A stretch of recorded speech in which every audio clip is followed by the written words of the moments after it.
Hello, everyone. Part of my New Year's resolution is to keep this podcast going at least monthly and possibly get it down to every 2 weeks. We shall see. I'm okay with monthly at this point, but I have some friends with me here today, and we've got a myriad list of different stuff to talk about. Most of it's not good things, but hey, guess what? That's the world we're living in 2024. So before we Happy life. get into the topics, so we're going to go through how everybody's months kind of went. Bree, I'll let you go first. How was your month? A blur. Between freelance and everything else. I've been writing screenplays. I actually was in New York City yesterday, seeing Chicago because it was like weird. It just kind of came up. Like Chicago's a musical. I'm like that I've always wanted to see, but like other things have gotten in the way, and then it just kind of conveniently worked out. So I saw that with my nephew who said, "Hey, did you hear about this Verbalace thing?" So I'm like, that was an interesting discussion to be had. Oh, Lord. Good God. Yeah, that's $50K for that. I can think of so many better things to spend $50,000 on. Like, you could just give $50,000 to me personally, like no strings attached. Just like give it to me, and I will do something constructive, and there will probably still be money left over. Yes. But This is true. It's been kind of weird. This year, I've kind of felt like I'm actually like adulting for like the first time, and I've actually had to get like, tax stuff together. I'm like, wow, I feel like I don't suck. So that's just kind of where I've been. How have you guys all been? Oh, fantastic. Kiona, go ahead. Whirlwind of strife and misery. No, it's it's just been one of those months, man. This holidays, downer times, if you ask me. And apart from that, nothing much going on. I mean, just sitting here playing games, trying to stream. Got that back going. Good. Back up and running again. And that's about it. Yeah. Excuse me, I'm very tired tonight, so don't mind me. That's why I look like a mess tonight, and I'm just like super tired. It's okay. But like January's a month. I've got to make time for you guys. Yes. So it's just been like a lot of gaming and a lot of like just kind of trying to relax and trying not to believe that the world's going to hell in a handbasket, but that's fighting an uphill battle. Like Sisyphus, we roll the rock. But other than that, yeah, it's been all right. I went to therapy the other day. That was good. Good. Yay! Therapy is always good. Yeah, it was good. Excellent. Good to hear. Mike, what you got going on? Oh boy. You didn't have anything that happened to improve your video quality, did you? I know. It's like so weird seeing you as a non-potato. I'm like, wait, he has a face, and he's not just like a circle with like a little squiggly beard. Okay, so addressing the elephant in the room. I have a new laptop. It is great. But yeah, past like couple months have been very, very unpredictable. Unemployment is fun. Yeah. Oh God. I have a couple interviews lined up. Hopefully I get something soon. But other than that, it's just kind of been business as usual with the website, the podcasts. Both of my grandmas are now out of the hospital. One of them, good. One of them is still in rehab. She'll probably be in there for like the next couple weeks or so. The other one has been out since Tuesday, has now officially started hospice. So we all know what that means, but still kind of hoping for the best. Me praying for you, bud. As far as me, I hard into one of the New Year's resolutions. I used to drink soda quite a bit, and I'm hard giving it up. So I went cold turkey on that. So that's a thing. I have started putting together the next cosplay that I want to do come November. I have the gloves and a book. Other than that, I have most of it ordered, and a cosplayer making the sword for me that I'm quite excited about. Awesome. Other than that, for this month, it's just been I went and visited my secondary parents, as I like to call them, the Hatfields, for a while. That was pretty good, and I got to see the first Gurren Lagann movie in theaters, which made me so happy. I got to see my entire Twitter timeline be nothing but people losing their shit like I do for everyone else. And I'm just like, I'm not the only weirdo that loves this show this much.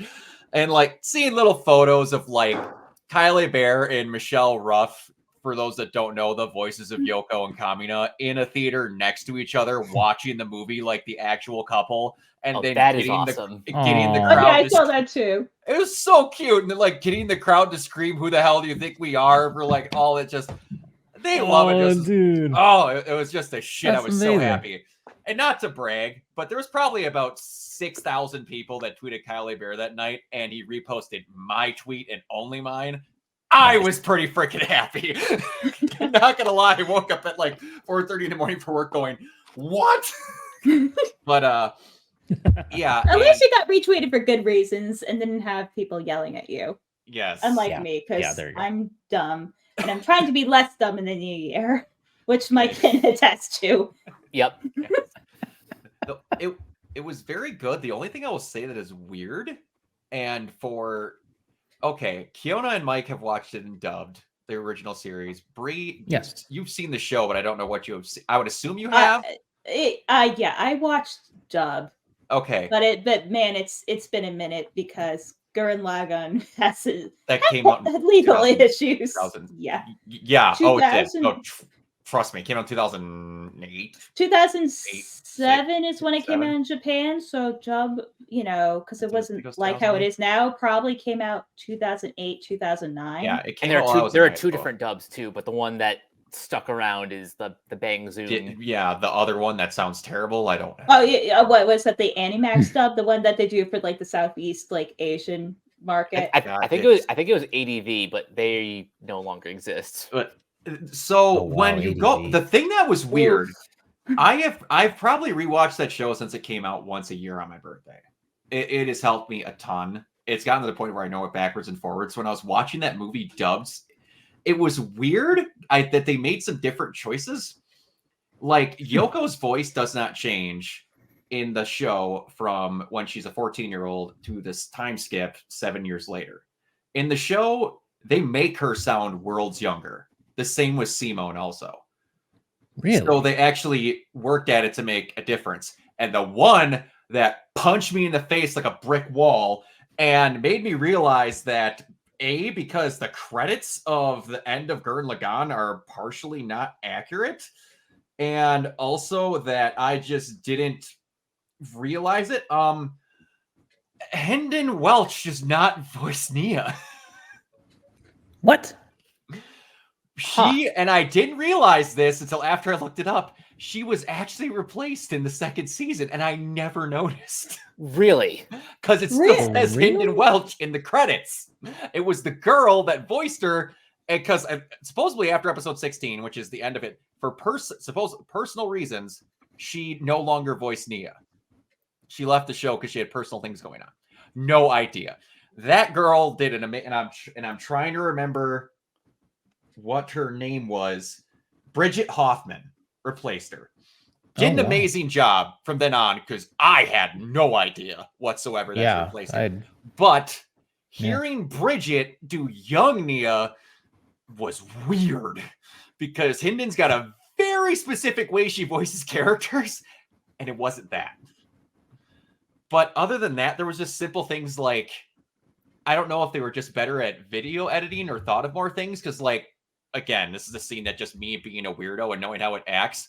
Rossiu is talking to Liron, and Liron is inside of a furnace working on the Daiguren. In the old dub, their voices sound normal.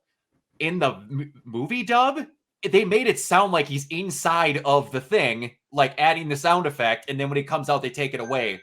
And like a simple thing like that hit me, or like they didn't have that effect when they dubbed it originally. Or when you hear someone screaming outside of a gunman, when you're outside of the gunman, it sounds like it's coming out of a mega speaker instead of just their voice. It's not like that in the original dub in the show. So yeah, that's a newer thing that I've noticed, at least for like TV anime. Like, I feel like Attack on Titan was one of the first shows to kind of like really do that, because if you listen to like, because Funimation did this weird thing in the early 2010s. So when most shows are mixed for like TV in Japan, I'm not sure if it's the same now, they were mixed in stereo. However, what Funimation did is they made a custom 5.1 mix for home video because they were getting into the Blu-ray market. Yes. So that basically meant they had to remix everything.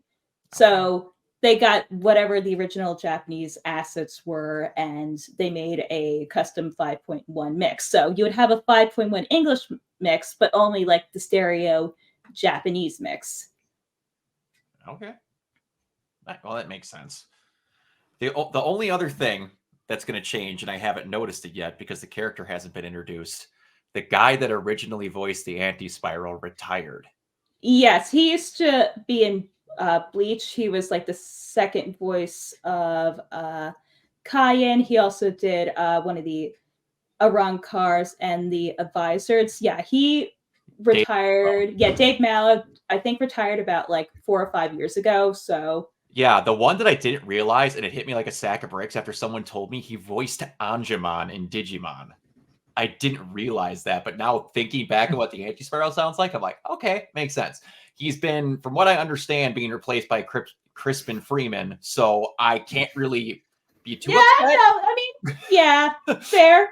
So, but yeah, that was phenomenal. And on Wednesday, I'll be seeing the light in the sky, or the lights in the sky are stars, the finale, which has the most shit that got changed. Like, everything's different, so I can't wait to see what all is different with that. I've also the one thing that I'm upset that they didn't get to do is they have 4D seats for this, and I've heard people say that they were going through everything, like just riding in gunmans and doing all this. And I don't need to remind people who, spoiler alert if you haven't watched the show, they are throwing fucking galaxies at each other at the end of that. And people were saying they were getting their asses kicked in the 4D seats in this movie. Yeah, I mean, that sounds like the stroke simulator. Like, that is what it sounds like. My God. Ah! But yeah, that was my month. Also, the other thing, but you want to put it on the doc, we might talk about it. I have been playing Pokemon Slave Simulator and enjoying it. It's the best. It's awesome. It's pretty fun, I gotta admit. But yeah, that was most of what I had.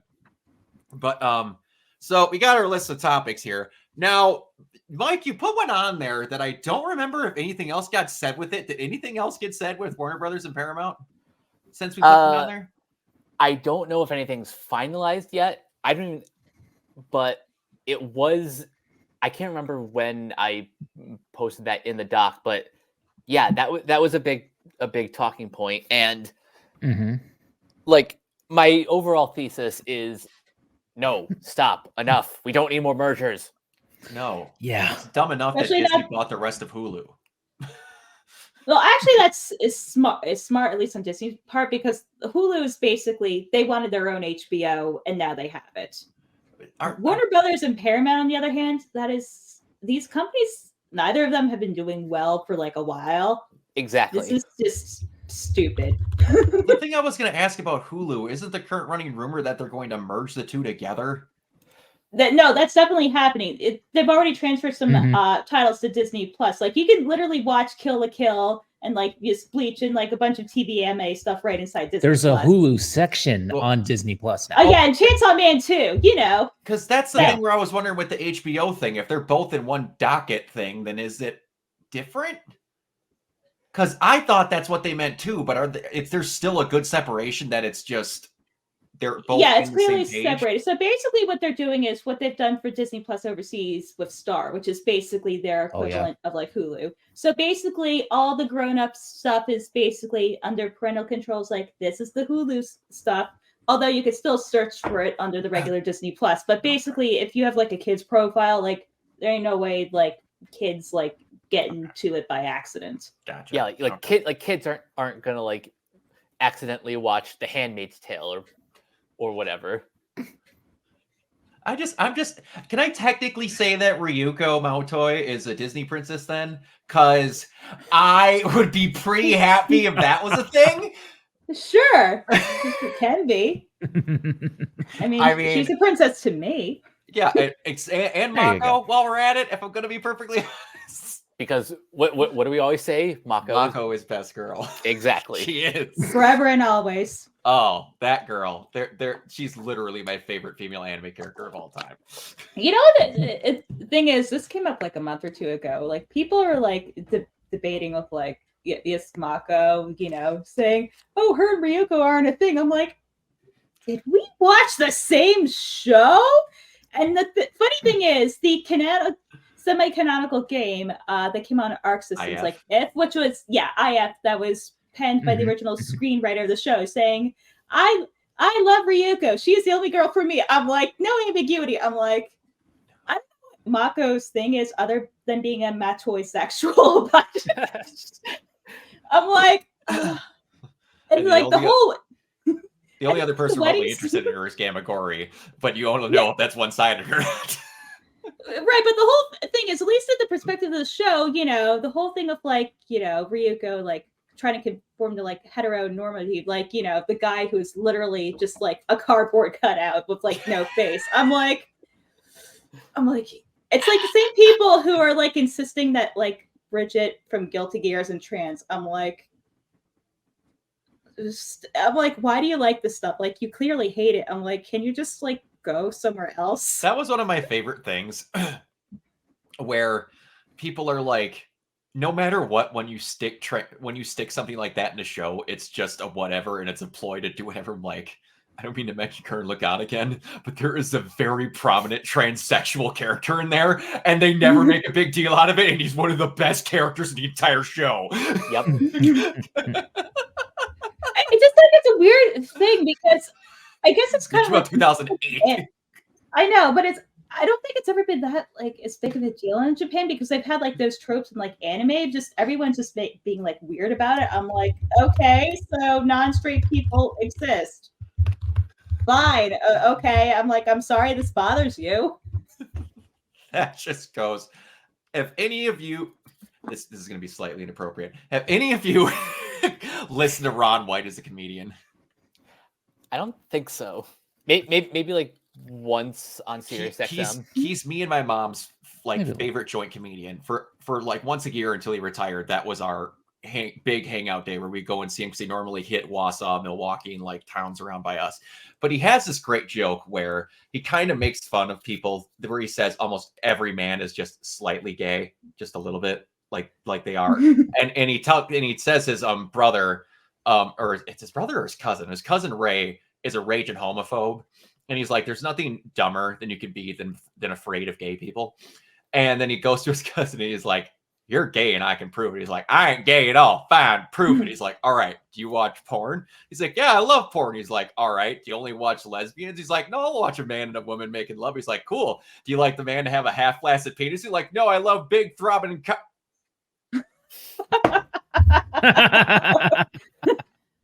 I did not know that about myself.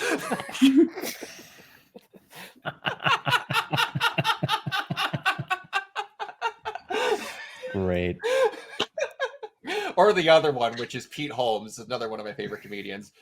Any straight man that has ever masturbated is the gayest individual on the planet. And you want to know why? Because there's nothing gayer than masturbating. Because one, you're giving yourself a hand job, and B, you're receiving a hand job from a man. It's gay both ways. And the thing is too, is like if you're like so weird about that, that says more about you. I'm like, because Exactly. most people like don't think about that. I'm like say, I'm straight. Yeah, you need to know. So I'm like, okay. I'm like, cool. I don't know why this is relevant, but fine. No, and it's like as long as I'm never against anything of it, as long as you don't make it that's the only sole purpose that person exists. Mm-hmm. They're interesting outside of that. Yes. Yeah. But okay. So speaking of the anime industry, Oh boy. Mappa's on fire. And two of their most prominent directors have left and started a new studio. Oh, I haven't seen that update. The director of season 1 of Chainsaw Man and the director of is it Park? Shoot. What was the other show? JJK, the director of season 1 of JJK. Park. He has a new show that's coming to Adult Swim, I think, in February. Was it Ninja Kamui? Kamui. Sorry, I'm just absolutely butchering that. They just dropped a trailer for it this weekend, and interestingly enough, Toonami's going to air both dub and sub. Nice. That's sweet. But yeah, Andraff Co. Ltd. It's I guess the new studio. Okay? Correct me if I'm wrong, because if I'm trying to remember this correctly, wasn't Mappa started because one of the main veterans of Madhouse left? Yep. Yeah. And then this was supposed to be the dream. We get to make what we want and not be worked to the bone things. That's the irony of this all. That what started off as a Madhouse spin-house has kind of become its own Madhouse. And for those that don't know, Madhouse for a while became we're going to do 2 seasons of something, dump it on the ground, and know we're never touching it again. And, like, I have Claymore stuck in that pile, and it pains me so much. But how doesn't Mappa have, like, 5 different things going on? I'm gonna pull up their slate for 2024. Yeah. Because they waited roughly 2 minutes before announcing season 3 of JJK. And then, oh, by the way, the Chainsaw Man movie's coming out, the Bomb Girl arc. And then, aren't they? There's Vinland Saga. Like, they just finished AOT.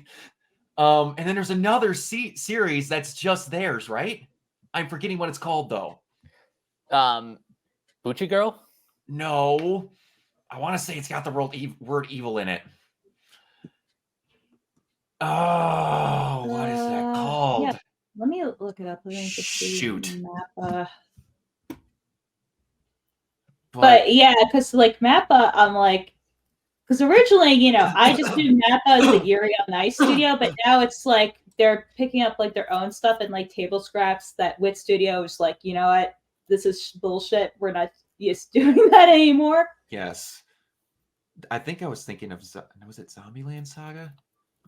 There's Zombieland Saga, but also, then there's that new Lazarus one that sounds ridiculous. That's got like the John Wick choreographers and other things going on with it. Have you guys heard of Lazarus? Yes. I'm ridiculously excited for Lazarus, but you always, when it comes to Mappa, you always have to include the asterisks of treat your employees like human beings, please. Well, didn't the owner of Mappa come out and say the unbelievably stupid statement that he wants to, at a rocket speed, catch up with UFO Table and the ones that did Violet?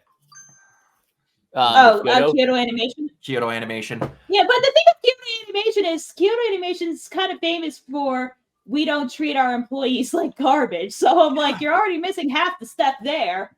And it's like, you can have quality stuff. You don't need to immediately have a product tale of 500 shows right away.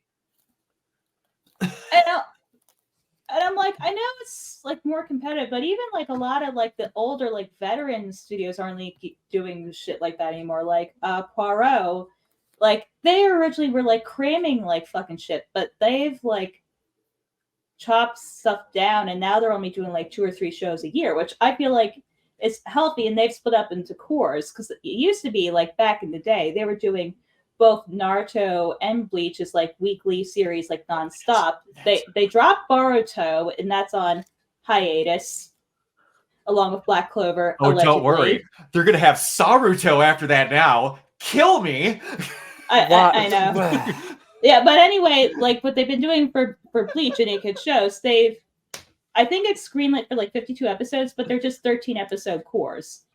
So then, which is a lot healthier than.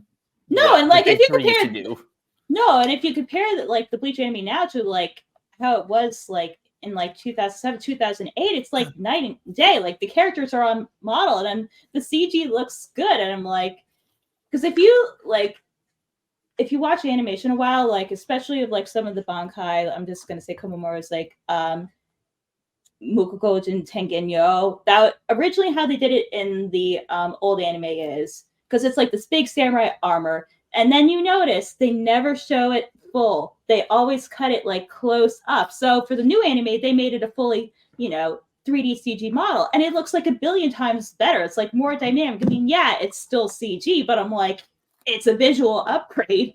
Yeah. And it's just like the same people, I'm like, you bitch that there's 3D CG in anime. I'm like, shut up. Just shut up. Like, you weren't there. You don't remember how bad it used to look. Like, oh my God, like, even like Full Metal Alchemist Brotherhood, like some of the 3D CG in there it's fucking rough. Or even nowadays when some people just don't care, like X-Arm. God. You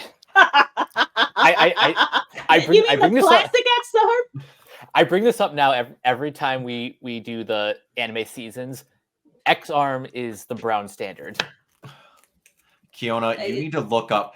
There was a freaking scene that Cameron sent me that I swear almost made me puke. It was terrible. They had a character in the foreground pop up over a background that was overlaid with scenery going over it that was supposed to be layered, but it made it look like a guy was sitting in front of a projector. It was terrible. There will never be another X-Arm. X-Arm is just like that magical unicorn that will bring death to all. I took the manga canceled. Yeah, after like that's how bad it got. Oh no. Yep. The bad Ghost in the Shell ripoff anyway, but that's beside the point. I mean, that's amazing. I've never heard of a series that was like so bad it got its manga canceled. That's bad. Yeah, that's not good. Like even Ghost Stories didn't get canceled. It just got maybe the best English dub ever. I know. And the thing about Ghost Stories that's interesting, and like, is if you look on it and like how it underperformed in Japan, like it wasn't like a straight up bomb, but I'm like, it had like the composer of like Inuyasha, it had Noriyuki Abe before Bleach, he had, the director of Yu Yu Hakusho.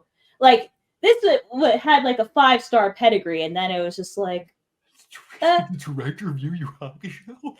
Yeah. Yeah, that one's kind of Which I don't know what to do honestly with that makes information. Ghost Story even better. Like this, like it had a pedigree, and then it became that, which just makes it more magical. My favorite part of the Ghost Story stuff is when they just randomly like start speaking like Spanish, like "No estúpida." I got the chance to talk to Monica Rial at a con. I love it. That I went to in Madison, and she we mentioned Ghost Stories, and her face just lit up. She's like, "I will talk with you for a half an hour. What do you want to know?" I love it. It's just like, how did this shit happen? Who was writing these scripts? Anime Touch dubs me. in the Touch me hard. 2000s It's the best. were a ride. What does the guy say about digging a hole? Go dig a hole, you hole digger. Like, it's just so quotable. Like, it's so offensive, but it's so funny. Oh, there's It's bad. great. There's stuff like that would get can't. Oh man, Oh, that would get yeah. a studio shut down. Some of that shit got said today. There's some very bordering on racial horrible shit that gets said. No, but it's in especially a like the stuff context of like that's hilarious. no, Oh, but yes. it's like a time capsule, especially with the stuff with the like abortion clinics. I'm like, so, like it aged well and like not a good way.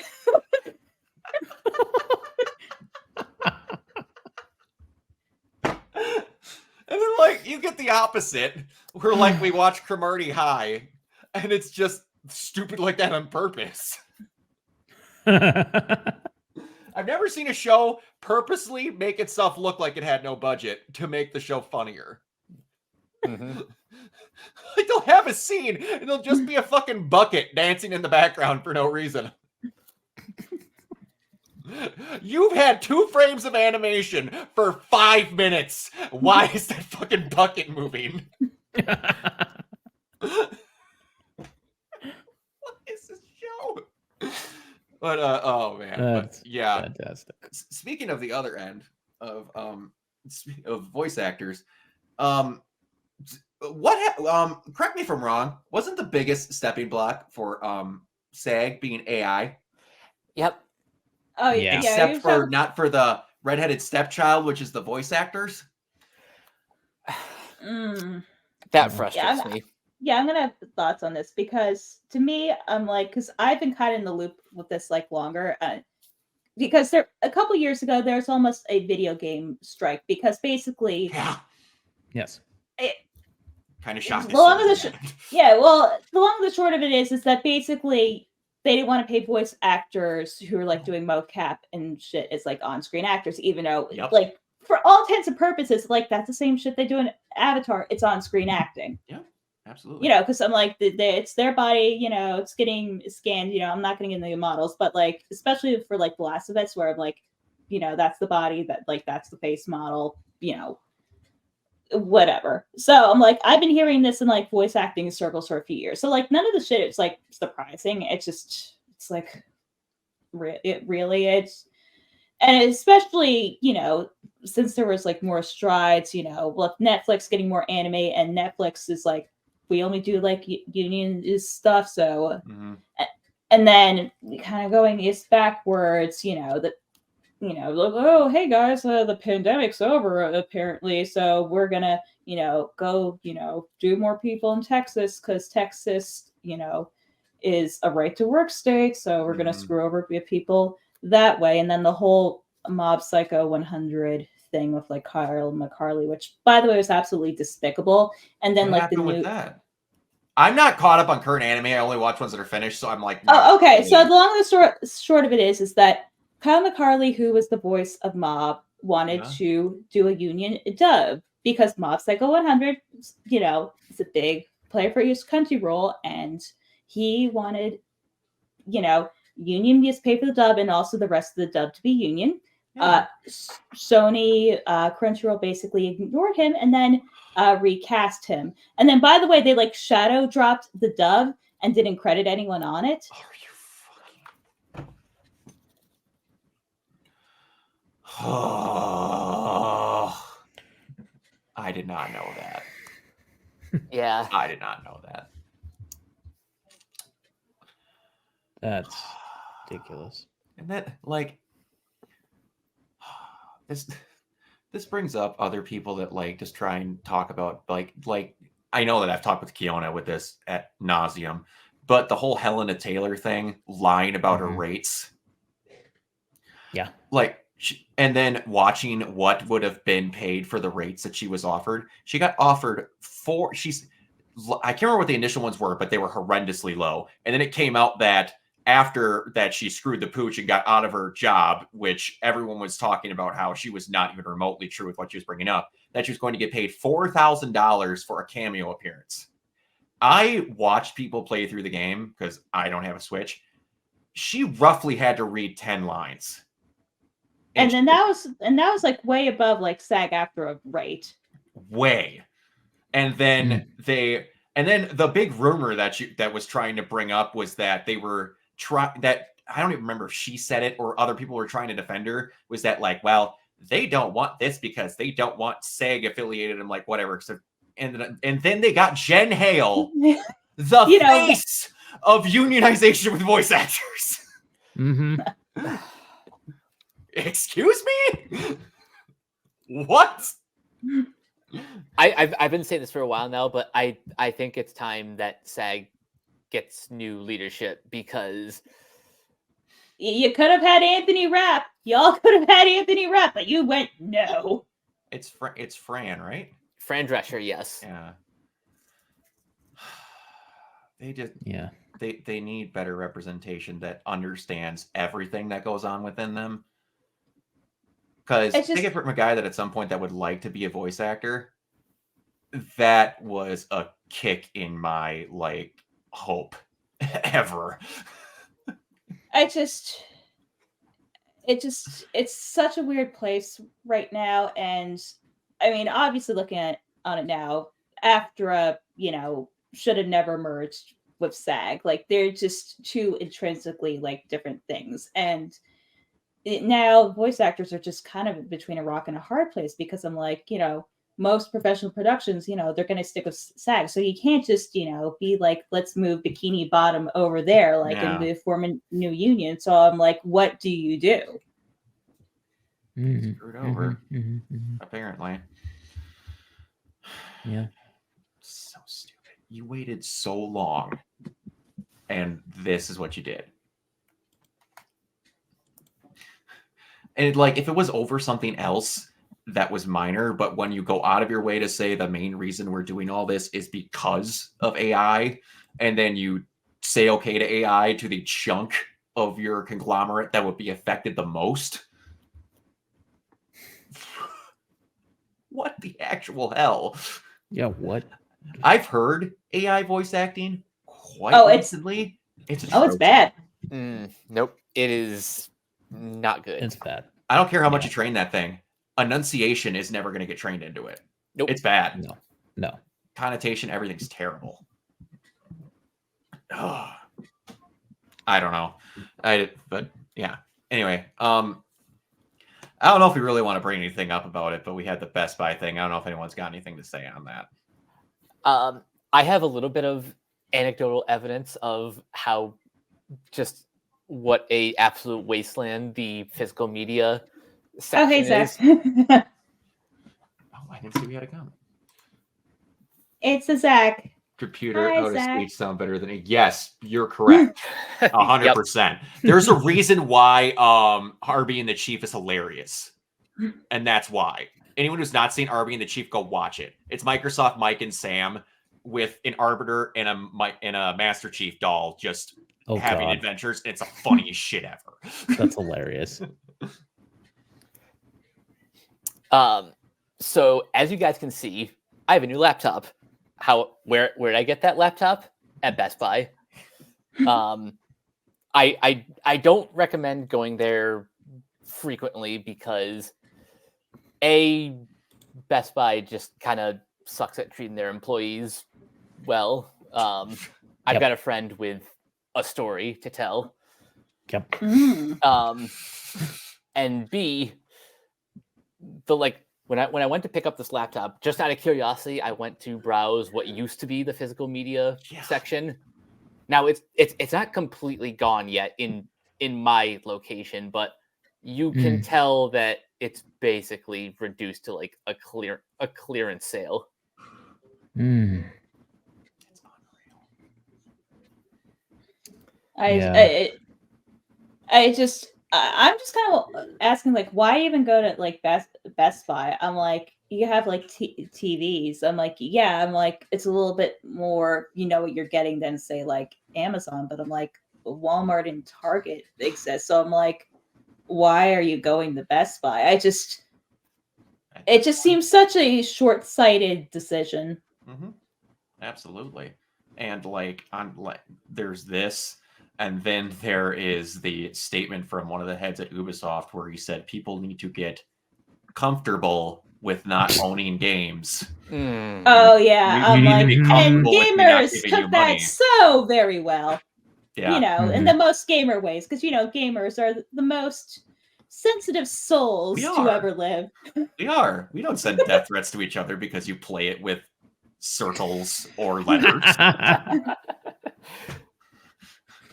No. My favorite thing is someone who commented on a video of mine who's like, "You only ever play PlayStation. I can tell you don't." I'm like, cool. That little black void you can see down there, that's an Xbox Series X.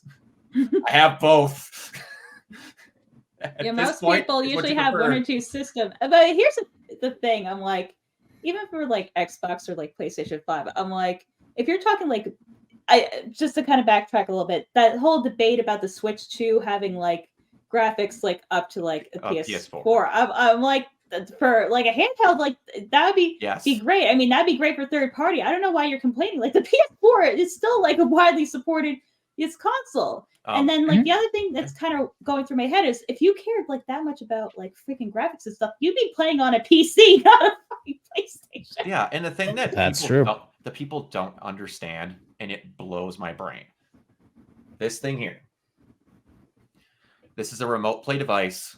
Works fantastic. It's meant for that purpose. Everyone that this thing got put out, they're like, why don't you just make that as powerful as a PS5? I would buy it then for $200. If this was as powerful as a PS5, it would cost $1,000. Yep. And it also would go thermonuclear. People need to understand that the Switch is only doing what you said, possibly a PS4, because that's what you can handle in a handheld and not make you pay a house payment for it. Right, and People that's are stupid. I know, and the thing with like Nintendo too is they were into graphics and stuff. I'm like, the GameCube arguably was the best console of that generation. The GameCube did not do well. Then you have the Wii, which did a lot better. So Nintendo's MO for like the last 20 years is basically to make fun, interesting consoles that are appealing and affordable to families. Exactly. They play a much different game than Sony and Microsoft do, and they do very well at it. They are their own little microsystem, the self-sustaining economy that they just survive on what they have. And if I could get something like you said, need I remind people that one of the most beautiful games I've ever played in my entire life, Ghost of Tsushima, ran on a PS4. If I could get a Nintendo game at the quality of Ghost of Tsushima on a handheld, that's pretty good. The fuck up. And keep it under $400. I'm like, yeah. I mean, yeah, the Steam Deck's nice, but I'm like, a decent Steam Deck is going to be like at least like $700 without it, and then you go for the OLED. Yeah, I'm like, I'm sorry, the Steam Deck, as much as you want it to be, is not going to be the Nintendo Switch killer. The Nintendo Switch is popular because it's not expensive and it has good first-party titles. You moron. It's one of those things where you like try to bring that up and it just never gets anywhere. Like handhelds are made for the purpose of what you want that handheld to be. Yeah. Like I bought a backbone so that I could play Xbox games on my phone. It cost me $50. Yeah. And that's all you need. You get stuff for the purpose of what it is, and then people just bitch other doesn't want. Like someone was mad at me that I got that Portal instead of a Steam Deck, and they're like, "Well, I could play PlayStation games natively on this." I'm like, "No, you can't." Unless it's released on a PC. No, you can't. He's like, "Yeah, there is. There's that there." I'm like, "That's a remote play button." Are you sure? Yeah, because they haven't made it so you could do that. And then he just went, "Oh." I'm like, did you really see something that just had a PlayStation logo and thought it was natively Oh you don't even look at things before you argue. Everything is a case by case. Just get it for what you want the thing for. That's like before we get away from it, when I tell people subs and dubs, like watch what you want for the actual reason. The other day, someone tried telling me that they watch subs only because they don't reuse voice actors, and my head exploded. Wait a minute. What? No. I'm like, have you idea how many anime I've watched of Fumiko or Yukaza in it? I'm like, what the shit are you talking about? I'm like, it's the same exact situation here, except probably in some situations slightly worse over there. But I'm like, yeah, oh my god. Yeah, Faru's eye is like in everything now. Like, what the literal shit are you talking about? I don't know. It used to be worse. It did used to be back when it was just Funimation and they used like roughly 4 voice actors. I will admit that used to be bad, but it's not 2007 anymore. Things have changed. Yeah, it hasn't But been then like you always that in get a to while. the, well, I haven't watched a dub in roughly 15 years, so I really wouldn't know. And that right there kills their argument. Like within Because they always say, seconds. I never watch dubs because they're always terrible. I'm like, so you've tried every dub of every show you've watched to know they're terrible? Oh, like some of them are great. I mean, it's a localization. I'm like, it's not a 1-for-1. I'm like, not even the subs are 1-for-1 because that's not how translation works. No, and Uh-huh.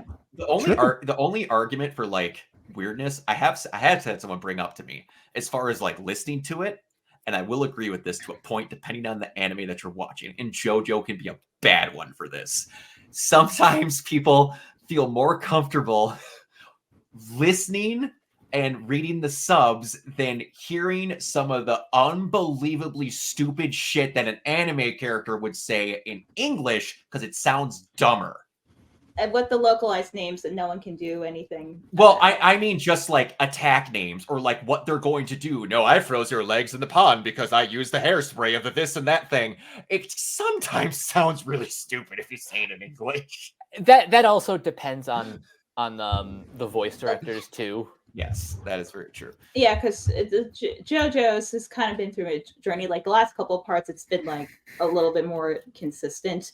The only time I'm more sub all the way over dub would be if it's live action. I mean, I've tried it, but they're just when it comes to like human lips, it's just like the uncanny valley. I mean, even if you're spot on, just something is like off. Even if it's I'm watching like an American movie in like a different language, it's just something just is like disconcerting for me, and I'm just like, I can't. I have to watch it with subtitles.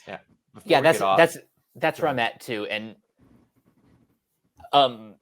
apparently there are some instances of AI being used to like manipulate the lips.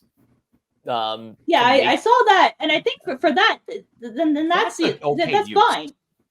And it's the original like voice actors doing it too. I think it was for like this German film, and they spoke like both German and English, so it was actually like the same actor. Like it wasn't an AI generated voice. But yeah, generally when it comes to live action, I'm a hard subs only. But with anime or just animation in general, it's always a case by case thing. It is, and like some sound worse on purpose, and it makes it better. Like in the sub of JoJo, where it's like "Goodbye, JoJo." That's just a weird way they decided to pronounce something, or like just the word "Zaworldo." It sounds different, but like Zaworldo. I have to. I get to meet JoJo Dio's English voice actor in March. I'm quite fucking excited. Sights is great. Sights is fantastic. But I have to say this, and every time I get a chance to bring this up, I have to, because it is my favorite English translation of anything ever. I'm so sorry. So the thing with JoJo is Araki really likes Western music, and he names all the things after that, or sometimes like fashion connoisseurs and other things like that. Pucci, like Pucci is Enrico Pucci, but then like it's actually a fashion model that's something else Pucci. But my favorite one, where it could not be the title. Take a shot in, or I don't know if you know what the English redo of Dirty Deeds Done Dirt Cheap is. Yes, I do. Filthy acts done at a reasonable price. It's the fucking best. Or that's like the Japanese like doing it. Like I don't. It's like a Japanese sanctioned name, so I'm like, even if you could get like a less terrible translation, I don't think they could actually do anything about it. No, and there was a great meme of that on the JoJo subreddit where it just went where it was the original version and then all the words and then the very last one was "I'm not gay, but $50 is $50."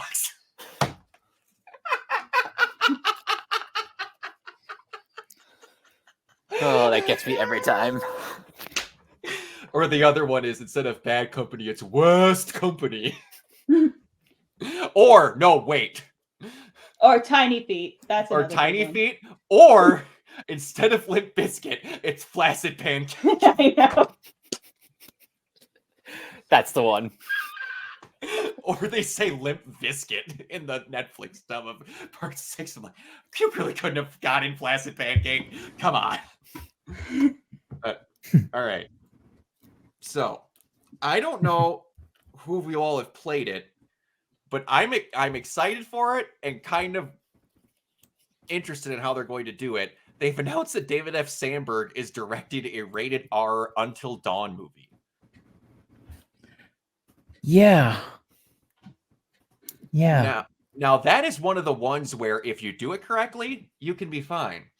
I'm just wondering, A, how long that movie's going to be, and how long before you introduce the Wendigos into it. Because half of that game makes you think you're dealing with a psychopath and then a different psychopath with a flamethrower before you realize, no, the actual killer's fucking Wendigos.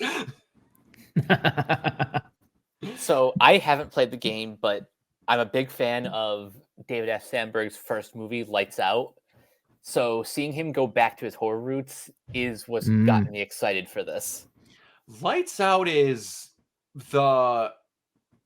Oh, if I'm thinking of the right... Isn't that the one where the thing can only attack you in a darkened area? Am I thinking of the right movie? Something like that. It's been a minute since I've seen it. I just remember really liking the short film that he made, which was what was adapted into a feature. And got it. Okay. Yeah, it's great. Do you guys think that they? Oh man, they would be. I heard a lot of people that are like, if they're going to do this movie, they should just do an older version of it and just recast all the main actors. I don't know if that would quite work because kind of the main point is that they were all young, dumb, sexed up teens. Yeah, no, they have to cast young. I don't see how that premise would work if they were all older. I kind of don't either. But it'll be interesting to see who they recast as, like, again, modeled actors. It's weird. That's going to be a funky one to see what they do, because it's probably going to be a bunch of unknowns, or like lesser knowns, I should say, to make the, again, cheap, because I don't know if they would do practical effects for the Wendigos, because the Wendigos in Until Dawn are terrifying. They are like not 9 to 10 feet tall, stick skinny, like reptilian, like it looks rough. I mean, in a good way, it looks rough, but and you're gonna have to canonically choose to kill characters because you can make it through that whole movie, the whole game, without killing anyone. So it'll be interesting. I hope this does well, because this could get into some of the other video games that are like this, and then do the good ones and possibly fix the bad ones. Does it rhyme with Smilent Mill? Well, well, there's that, but I meant more of the narrative-driven, you pick choices type of games. But I'm still going to say that getting to see Pyramid Head completely rip the skin off of a person in one pull was pretty gnarly. And having a movie where Sean Bean somehow is the only one that survives a horror film. That was pretty nuts. Didn't see that one coming. But yeah, there's like obviously the other ones that they have made, stuff like Life is Strange, adapting those into like TV shows, which I swear to God, Square Enix said they were doing like 5 years ago. But oh my God, Square! Oh my God, like that's like a whole different discussion. NFTs, baby!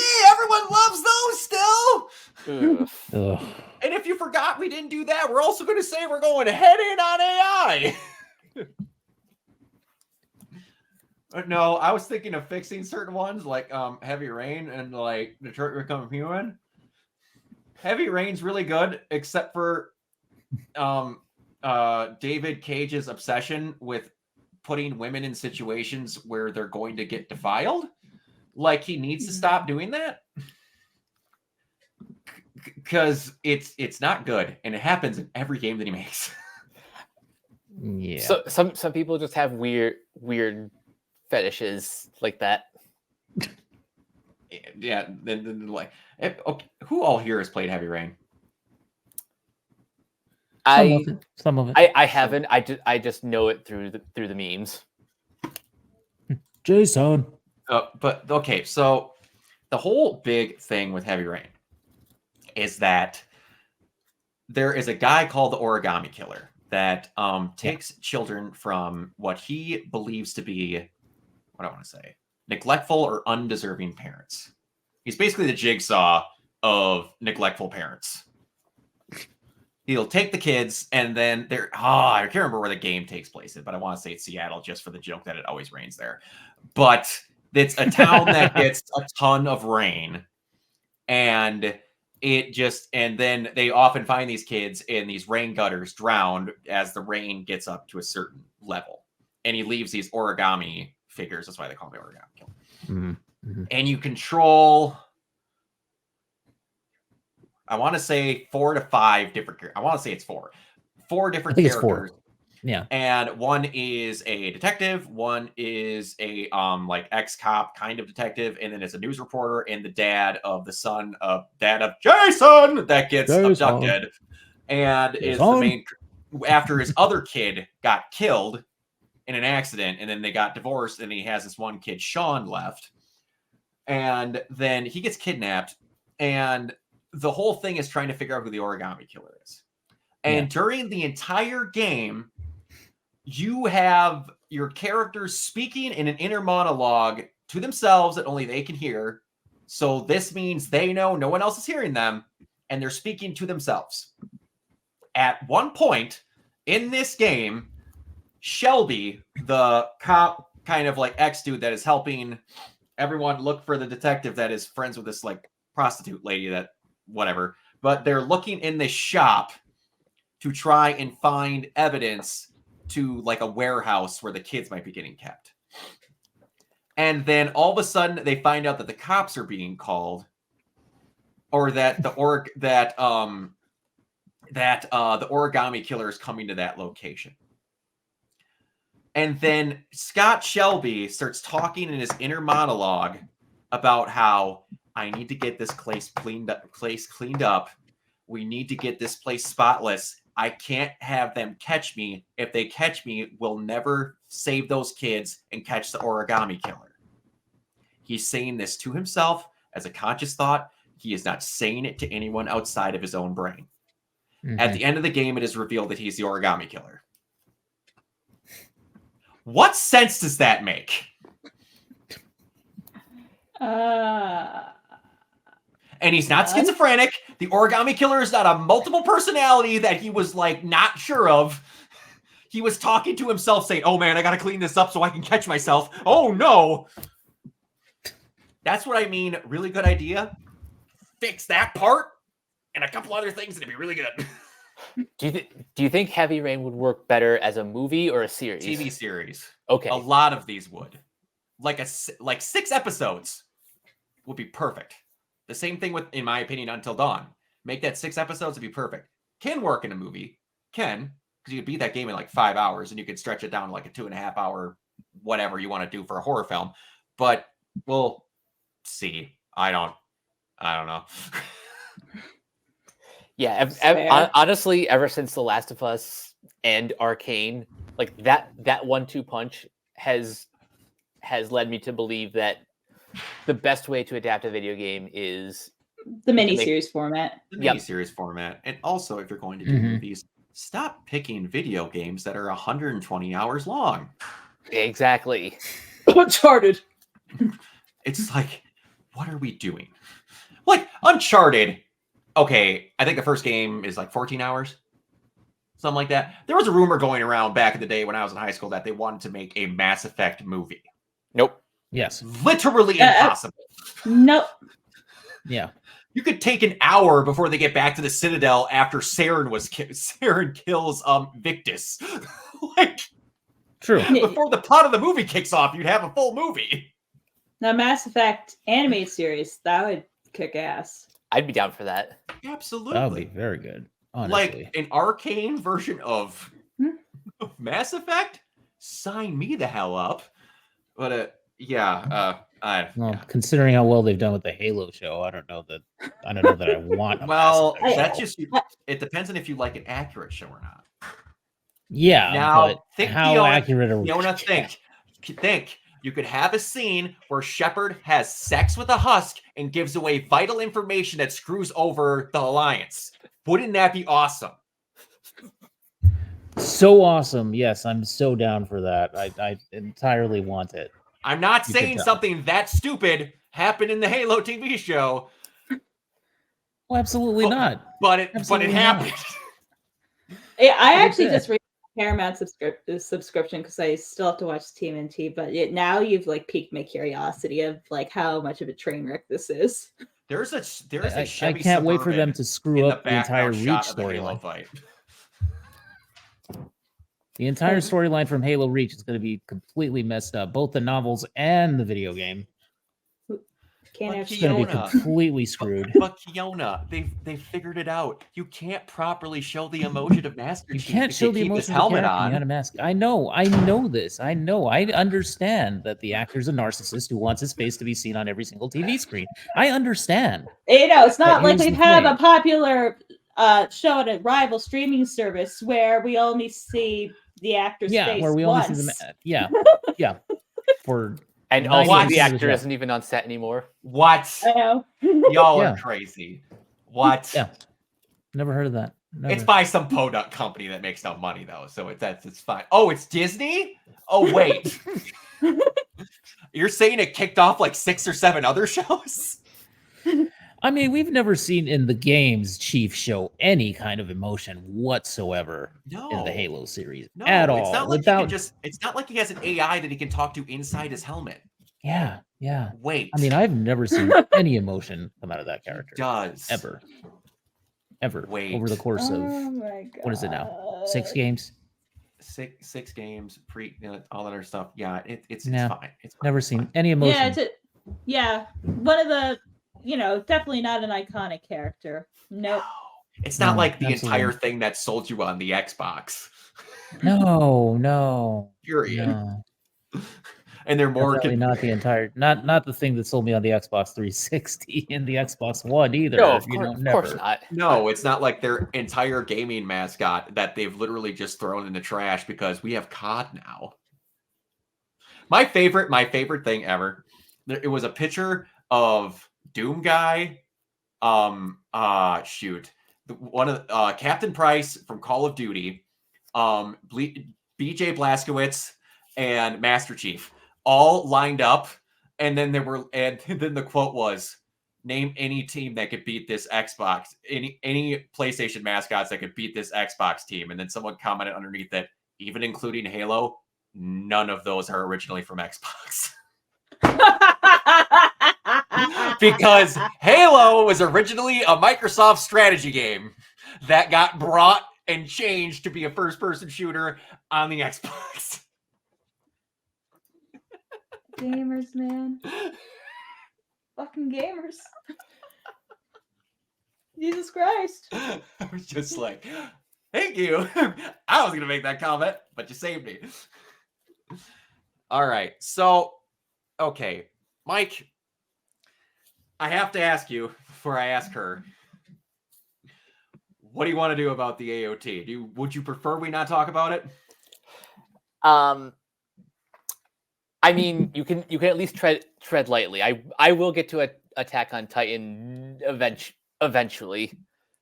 Oh boy. All right, well, I'll just say the abridged version. I'm not going to do all of it. I'm like, it just blows my mind how many people fundamentally misunderstand what Aaron's character is, and they got upset about some of the changes. I'm like, that's his whole character. He's a fucking incel. Like, how do you know that not registered? Like, it's just none. All of you had to Like, realize you're not supposed to look up to him. He's supposed to suck. he built himself up as a character so that he would look that bad. To even explain it. But yeah, coming through the ending, and some of the stuff they changed in the very ending, like in the end credits from the manga, to make a further separation to just show how stupid humanity is as a whole, I thought was very good. The ending was great. I'm still weirded on some of the stuff, like animation wise, from Mappa for certain parts of it, versus because they had to go off of Wit, which the more I see from stuff from Wit as I'm going through my back catalog, holy actual hell, are they one of the best studios going today? Yeah, and certain characters I feel got the retribution they deserved, in that they were okay, and other people felt characters that names could be a reference to a Michael Jackson song didn't redeem themselves. So I in my opinion liked where it all ended up. Could it have been slightly jiggered a little bit differently? Yeah, sure, but in the end it got where it needed to go, and it's still a 9 out of 10 for me.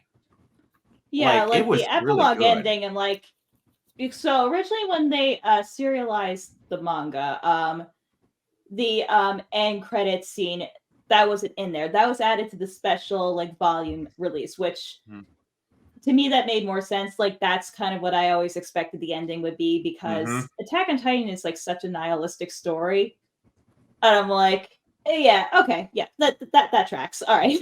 Yes. And how they, like I said, how they like made it from the time skip from like maybe 100 years to like 1,000. So making it just that much more of a nail on the head to where like you needed to realize what the point of all this was. But the point was there was no obvious points. Like, guess what? The Titans weren't the bad guys. It was people all along. To quote Samuel L. Jackson, mankind is a virus. I've never related with a movie quote harder in my entire life, because that was a villain that was correct. Yep. The worst thing to happen to planet Earth was humans. I'm excited. It's literally one of the few animes that has made me bought the manga to see the differences. So I'm quite excited to read back through that, because the only thing that I've heard that made drastic changes, other than the period of time skip in the end, is some of the stuff in the latter half of season 1 dealing with the female Titan. I've heard they didn't do some stuff. So the female Titan, they basically changed it a little bit, so it was a little bit more clear and added foreshadowing for stuff that will happen later. A certain line like, I will destroy the world. Like, that's certainly not going to come into play later. Yeah. And like how I was learning more and more that they had a lot of stuff, like the training camp was a flashback after they were already there. And instead of the manga or in the anime, they just made them go through training first. I'm like, that was a lot smarter. Yeah, no, they made it definitely more like coherent. And from what I understand, Isayama, I believe I'm saying his last name correctly. Yeah. Was like, as he was going through it, was at the studio actively going, no, this would have been a better idea. I kind of didn't like that I did it that way. This makes more sense when they were making it. I'm like, I can kind of tell. I think he's at least when it comes to the anime, he's a little bit more hands-on than a lot of creators are typically with anime productions, although that's slowly becoming more and more a norm, where the mangaka are now getting like executive producer credits, because I think Kubo is getting a credit for 1,000 Year Blood War. Nice. And like, as long as they aren't like extreme assholes about it, where he's kind of like, that flashback shouldn't be a flashback, make it happen first. Stuff like that, where they're not rewriting the whole entire thing going off script. That to me is not bad. Like, another one was Araki barely said anything to the people when they were doing the anime, except for in part 4. They're like, hey, can you foreshadow that Yoshikage is the villain? Like, early, like, randomly have him walk in a street behind Josuke. Like, that's all he asked, was to like show him up early, because in the manga he didn't show up until like halfway through it. Yeah, because part 4 is basically like a slice of life, like episodic manga. It's my favorite one. I love part 4 so fucking much. For anyone who's not seen JoJo, everyone they're always like, it's not your typical shonen thing where like the battles are normal or whatever, and like the heroes always win. It's kind of the JoJos have a cursed bloodline. But in part 4, literally every single person that Josuke runs into is one ass kicking away from joining the hero team, and it's the best. Like he literally just goes, "Why are you stupid?" And then, like in the next episode, they're eating lunch together. You know, like It's eating awesome. pasta. Yeah, boom. You're my friend. Get the gang together. And, The and J how team. and how fast that show would have changed if oh no, what's his name? Not Yoshimitsu. What's his name? Okuyasu and Josuke switch stands. Oh like my if Josuke god. had the hand, that show would have been over. Okuyasu isn't a moron. That season ends a third of the amount of the time in.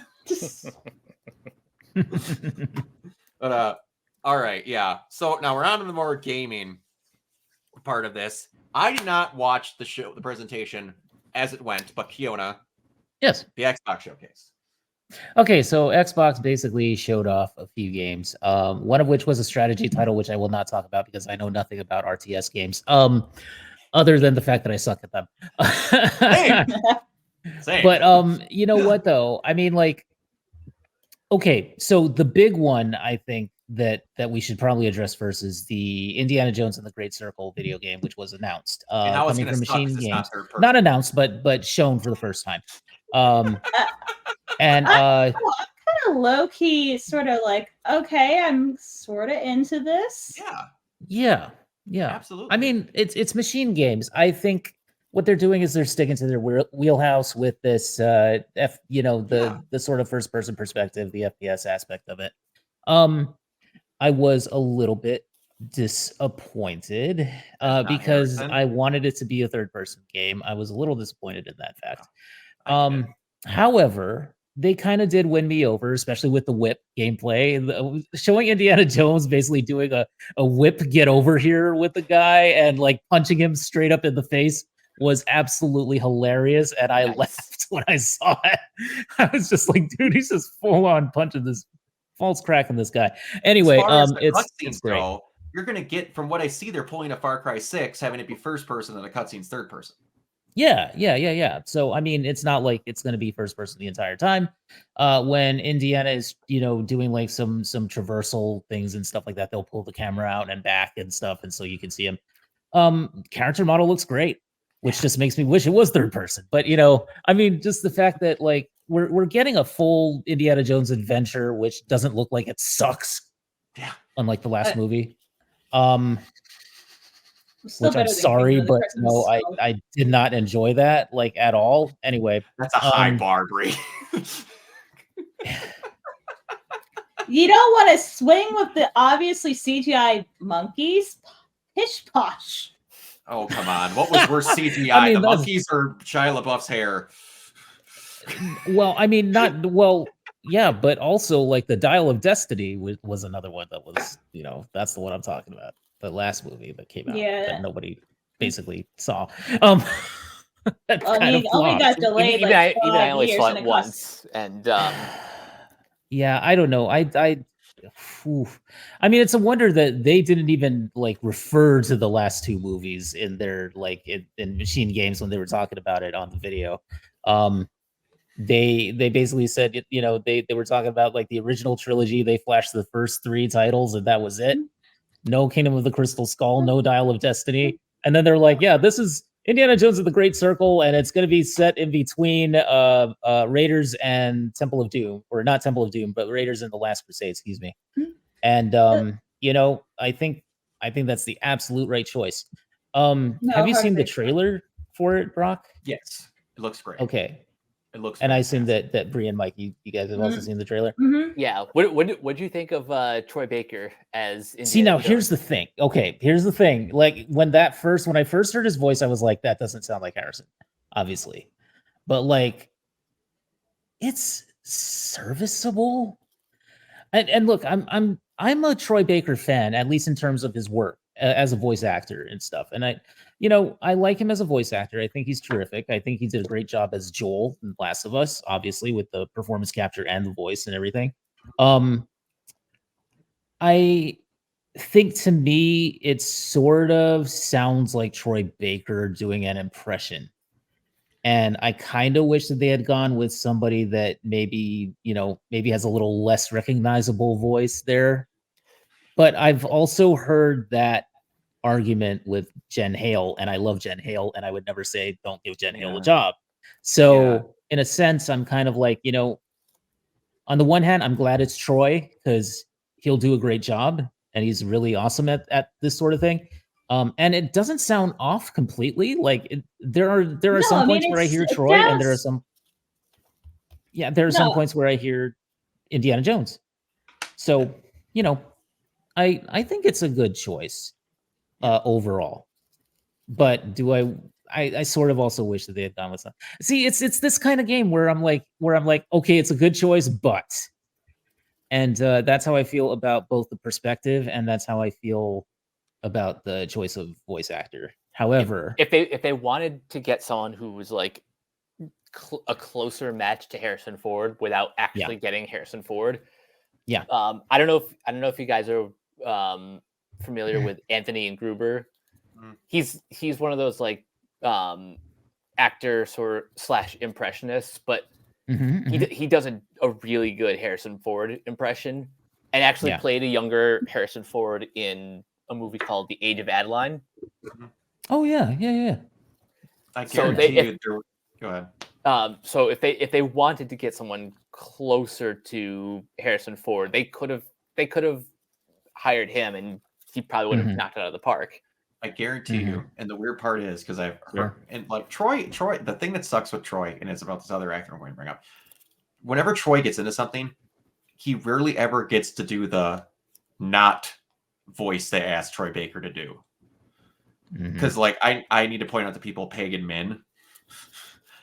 It's unbelievable what that man can achieve. And the same with this other person, who I'm pretty sure when they were casting this, the only rule went, you cannot cast Nolan North. Because there's no way they were going to let Nathan Drake voice Indiana Jones. No, I get that. And honestly, he would have done a great job because, again, James from The Last of Us is Nolan North. That's right. When he gets to do a voice, he could do a voice. And I've heard him get to do voices. He can sound very close to Indiana Jones, but you weren't going to have the Indiana Jones Xbox title be voiced by one of the mainstay of a PlayStation franchise. Where it's just their Indiana Jones. And that's the thing too that I've heard as well, which is that they didn't want to go third person because they didn't want this to be compared to like Uncharted and Tomb Raider more than it's already going to be compared to it. But like, which is fair. I mean, that's but also it's Machine Games. It's the guys who did Wolfenstein 1 and 2, the new Wolfenstein games, and the third one, which we won't talk about. But it's. Yeah, I mean, it makes sense. It makes sense. Plus, you've had games recently that could have been third person, stuff like Cyberpunk, which could have very well been a third person game, but they went first person with it. And it worked out. I'm one of those. There's going to be an option in the second one, though. Yeah, bro. Yeah. I hope so. I hope so. I want to see my character, damn it. But, to me, I feel like there's a little bit of a missed opportunity, but I also understand the decision. And it's the same thing with casting Troy as Indiana Jones. And I would have maybe gone differently myself, but I also see why. And like I said, I am a Troy Baker fan of his work. I like what he's done. I like him in Last of Us. I like him in Stray Gods, the musical role-playing game. Go play that. And also go look it up on YouTube because it's pretty awesome, man. You got like a lot of people in that game, a lot of great voice acting talent, and singing too, which is awesome. Other than that, though, I mean, like, so So to me, I would say like not to put too fine a point on it, but I would say that I'm not like super upset that it's not third person, but I'm also like a little bit iffy, but I'm willing to give the benefit of the doubt. Yeah. Um, they also showed off Avowed. I see they changed up the art style a little bit. They did, yeah. I They mean, are I good. kind of like it because I like the sort of colorful fantasy vibe that they're going for. Mhm. You know, maybe it's not as much Skyrim as it once was, perhaps. Maybe. But you know, I'm gonna play it. I'm gonna play it just because I like Obsidian. I think they're a good developer, and I think that what they've shown so far is pretty interesting. Yeah, I mean, not much else to say about that one because I don't think they're reinventing the wheel, but I think it looks good. Which they also don't need to. That's one Yeah, one argument yeah. that needs to stop that I Yeah. hate with people now, where they're Yeah. like, consoles haven't made what I feel is a next gen game yet. You don't know what you want a next gen game to be. We've gotten Yeah. to a point where we're at the 90% mark of what we can do without shoving you in the game. Stop bitching about this not being something you don't know what you want it to be. It's like I always say, It's true. fans don't know what they want. They only know what they don't want. Which is why you should never, ever listen to them. Exactly. Well, I don't know those Mass Effect 3 endings. Anyway, back to our current topic here. Sorry, Brock. I just you know, okay, so let's talk about Hellblade 2 a little bit because they did another showcase sort of look at it. I didn't look at this. Was there actual gameplay this time? Yes. Okay, good. I believe so. Because they lied the last time. I mean, they're getting close. It's coming out in May, so they better start showing gameplay. You know, it looks great. It looks great for what it is. I played the original a little bit last night, and I got to the point where the voice in Senua's head tells her to run through fire, and so I did, and then I died, and then I tried not running through the fire, and I died 3 times, and then I like looked it up online, and I looked it up on YouTube, and I apparently I did the same thing that the guy did on the video, and he lived, and I died. I don't know what the hell that was. Yes, because you're supposed to run right through the fire, and then you live through it because it's a death timer, and it's not actually the fire that kills you. And when I did it, it didn't work. Hellblade is a very yay. Is a very psychosomatic in the character's head type of game. Right. So maybe that fire that's there isn't there. Yeah, it's weird, but yeah. No, and it's made from Ninja Theory, which their mocap and like creation studio is legendary. It's awesome. Yeah, I mean, like the whole like the performance capture and everything. What's the name of the actress who portrays Senua? Melina Jurgens or something like that.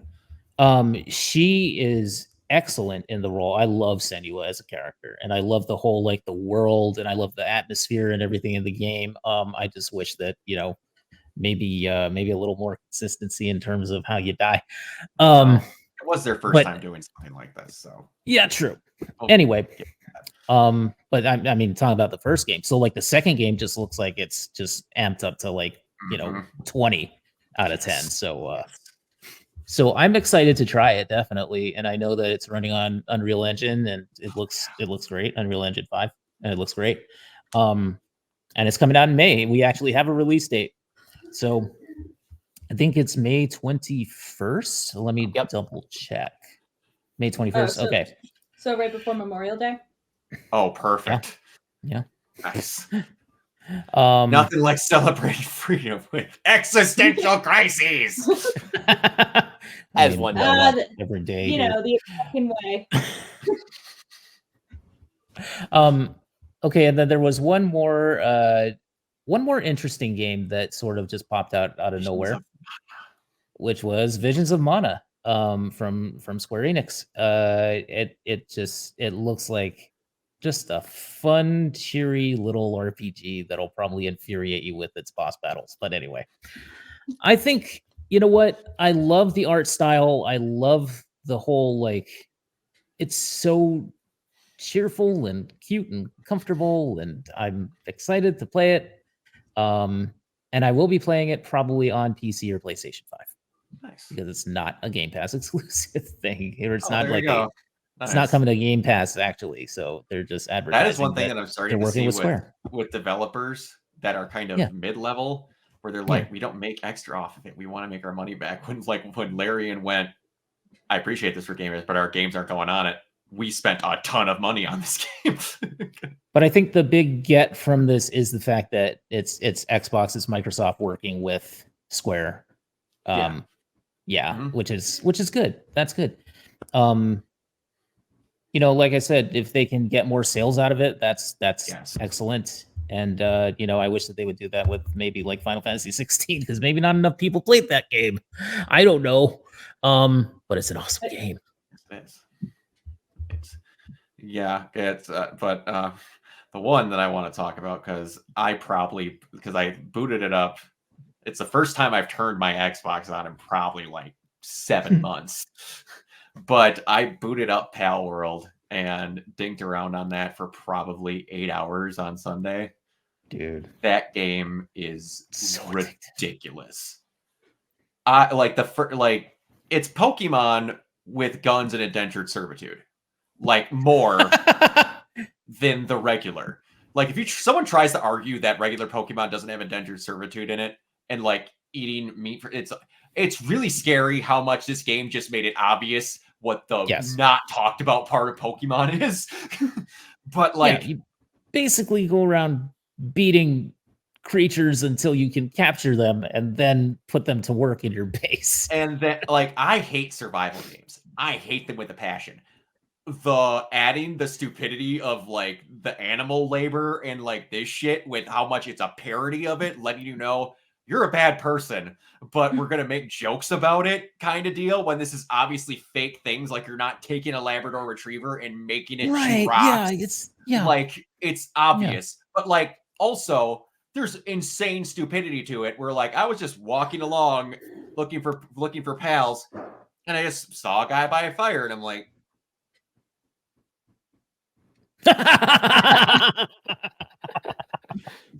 threw it. Ding, ding, ding, pump. Captured a random citizen just in roasting marshmallows. He now picks rocks for me. But I like. Oh, dude, you know what? I should absolutely do that. Honestly. And then like eventually you get. I got to like level 18 in a day, and then once you get to level 20, you can start getting assault rifles. You can literally make conveyor belts of Pokemon assembling AK-47s coming down a conveyor. And then like they have extra stuff you can do that's weird. Like there's it's like a frost type like bird that you can get a bazooka, and it has an extra added thing where, again, without harming this bird, you can stick it in the tip of the bazooka and then shoot it at an enemy base and just basically cause an atom bomb to go off. It's Angry Birds. And it just flaps its wings and comes back and goes, all right, boss, what are we doing next? I'm like, what the hell am I playing? And like, I have some questions. Ask questions. Ask. I will answer whatever you want. Do you want shocked? I really just want to understand. Yes. First of all, how did Palworld even come into existence? I don't know, because it's apparently the first game this company has made. Like, there's stories that these people didn't even know how to make rigs. Some people working on this didn't even know how to make or work with rigs. What? Really?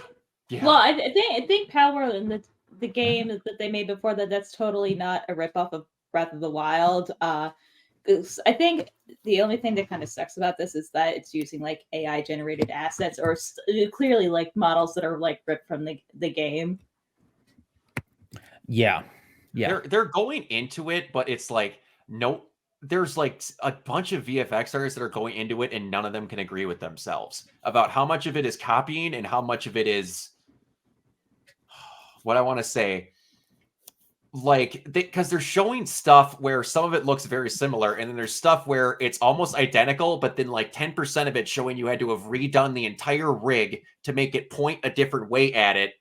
but then got it incredibly close to where it was at. Yeah, I think it's just kind of bordering on to the point where Nintendo can't sue them. Yeah, and the weird part is I'm not happy with AI in anything. And like from the looks of it, they're showing a lot of stuff to where it's like if they did, it wasn't as bad as what people say. I hope this kicks Nintendo in the ass and shows we want something slightly different than making the models look bigger and you can walk around with them, which was bordering on the same game we've kind of gotten since I knew how to talk. Well, the whole thing is, it's not even so much Nintendo, it's more the Pokemon company, but I'm like, Black and White didn't do well. So when they tried to do everything, they were like, we want stuff like Gen 1 through 3. They're like, okay, here you go. No, not like that. Yeah, I don't know. It's a ton of fun. I can't say that I've had this much fun with a survival game ever. Like, Mike, I had a thing that was picking rocks for me, and its identifier said, is upset with poor working condition, is going to go take a nap. Yep. I had a Pokemon get an ulcer. It went, and I put it in the pail box, and it healed it.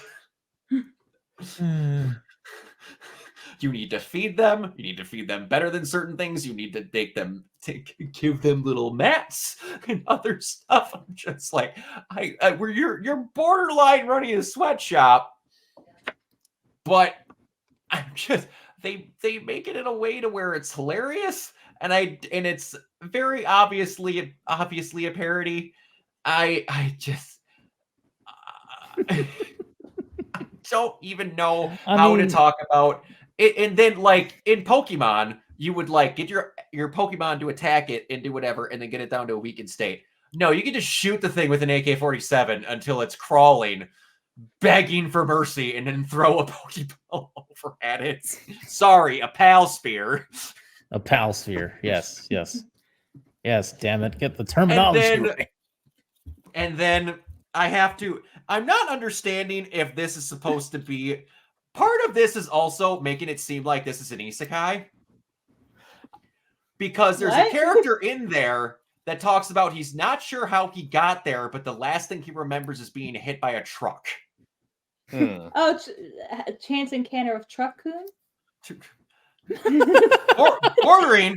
Bordering, and then we also get things where, like, I'm not exactly sure where this game takes place or what's going on, but then I get a palladium crystal.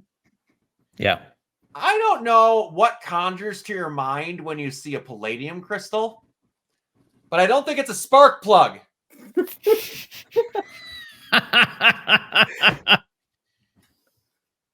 I about pissed myself laughing when I picked that up.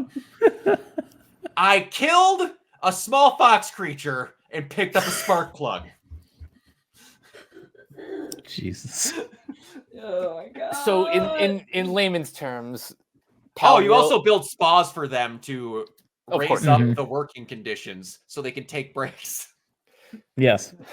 So in layman's terms, Palworld like hot springs is like the Spaceballs of Pokemon. Yes. That is exactly what it is. One of my favorite Twitch streamers, Patrick Boyven at Pat Stares At, literally brought that up because someone was talking about it. He's like, okay, is it a ripoff then? He's like, no, it's not a ripoff. It's a parody. Well, how is it a parody? He literally brought up, he's like, Spaceballs isn't copying Star Wars. It's just doing the thing, but they legally going, ha ha ha. Which, Bree, now that it reminds me of this, I have to look up, and it's this guy's wife, Peach Saliva. She is a Twitch streamer as well. You are slightly like 1% on the register off of her exact voice. Oh, wow. Yeah, I'm not sure if I should be flattered or terrified because my voice is just loud and annoying, and my voice still cracks because puberty never stopped for me, and I just sounds like a perpetual 13-year-old boy. It's she's again, she's hilarious. Like there was a great conversation where they were both sitting there and Pat was about to stream and then Paige was off to the side and then they were talking about how she was trying to eat and then he kept talking and then she made the comment like Pat is like 5'5" and like a little chunk. Like he's a shorter dude that is more rotund and then Paige, so he's a boy? Yeah. Paige is a stick. She's super skinny. And then all of a sudden they're going, and then they got into the argument. She's like, why aren't you eating? He's like, I want to wait until you stop talking. He's like, wait, you only eat when I'm not talking? She goes, yeah, that's why I'm so skinny. Oh my God. As Paige, all you hear is what sounds like an anime villain rolling in their kitchen, dying laughing. That's pretty good. But yeah, no, I don't know if I can find you a good clip, but just like look her up once. Like I said, Peach Saliva, it is eerily close. But yeah, anyone that wants to play it, it is on PC, it is on Xbox for $20.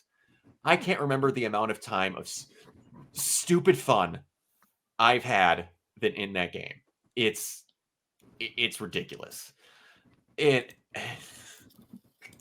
so addictive too, and I don't play any survival crafting games. I'm not either. a crafty gamer. That's not what I do. But it's just enough to where it's not overwhelming. Right. That's the thing. That's the thing. And I have friends, very close friends, who are actually very heavily into crafting games and survival games and stuff, and they enjoy it too. So yeah, it's something else. If you enjoy stupidity parody games where you can shoot automatic rifles at Pokemon ripoffs, Palworld is for you. Notice how I didn't say if you're a new indentured servitude, because that's wrong. Yes. That's just the byproduct you have to put up with. Do not condone this behavior. I feed those servants well, damn it. It's just a video game.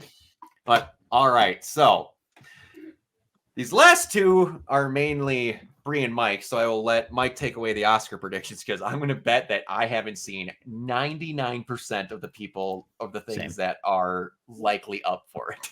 Yeah, Okay. I've been like so super bad about it too, just because life just kind of happened. Don't worry. Even I have a handful of movies that I have to catch up on. But so as we're recording this tonight, the Oscar nominations will be announced tomorrow morning, bright and early at 8:30 at 8:30 a.m. But for people on the West Coast, that's 5:30. So get up there. Get up. Yes. I don't know who's getting up that early on the West Coast. For the Oscar noms. So I'm gonna run through just a bunch of random titles on Gold Derby. They have the usual suspects: Oppenheimer, Poor Things, Barbie, The Holdovers, American Fiction, and then Anatomy of a Fall, Past Lives, Zone of Interest. I'm 99% positive Oppenheimer is gonna win this, but yeah, I mean, it's been pretty consistent for what's been going on with the awards season, and I just think it's kind of like how Parasite was a couple of years ago. It's a moving truck. Like you're not going to stop it. No. And honestly, I've kind of felt that way since July. Like I thought maybe Killers of the Flower Moon would have risen to the occasion, but it's not been other than Lily Gladstone for Best Actress. It hasn't really performed at all. I think if it was a different year, like in a non-Barbenheimer year, it probably would be more of the front runner. But yeah, I mean, Scorsese is you kind of feel like, why doesn't this dude have more Oscars? And then you realize that he didn't really get a Best Director until 2006? Yeah, it's kind of insane. speaking of best director, I think this is probably one of the most competitive years, but I still think Christopher Nolan is number one. I do too. The other possible contenders are Scorsese for Killers of the Flower Moon, Yorgos Lanthimos for Poor Things, who honestly I think is like my number 2 or number 3 choice, Jonathan Glazer for The Zone of Interest, Greta Gerwig for Barbie, Alexander Payne for The Holdovers, Justine Triet for Anatomy of a Fall, and so on and so forth. It's Nolan's. It has to be. I think Oppenheimer is going to sweep a giant majority of everything it's in. Yeah. I kind of this same way, and it's kind of crazy how things ended up that basically, I mean, Barbie still made more money, obviously, but it's still like they kind of roughly were like 50-50, you know, in terms of like both like the box office and then like how they've been performing the award season. And I know this is going to happen tomorrow, speaking of Barbie, and I'm going to absolutely cringe when it happens. Best song, I'm Not Ken. Just wait, didn't you say that wasn't eligible or something? Wasn't there some controversy where? Oh no, Peaches couldn't be. It was Peaches. Yes. It was Peaches. Yeah. That's what it was.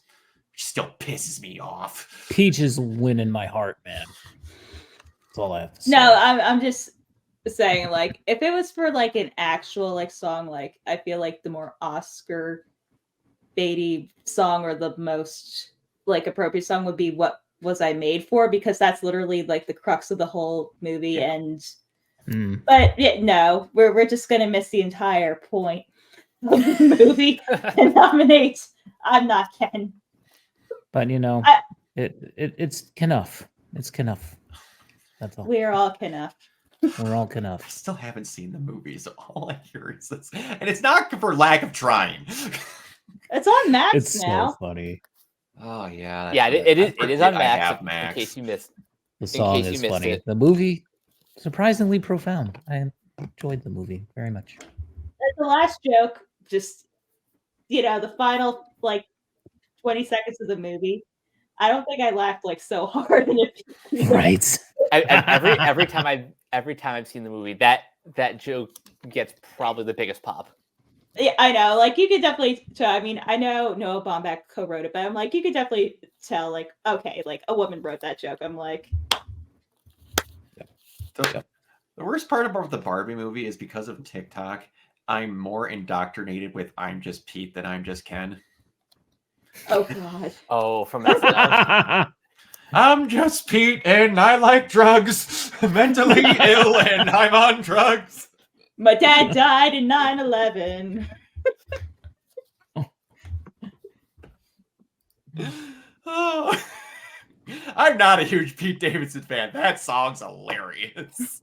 It's great. Yeah. All right, Best Actress. This is the one where it really comes down to two people: Emma Stone or Lily Gladstone. Yeah, everyone else is fighting for scraps.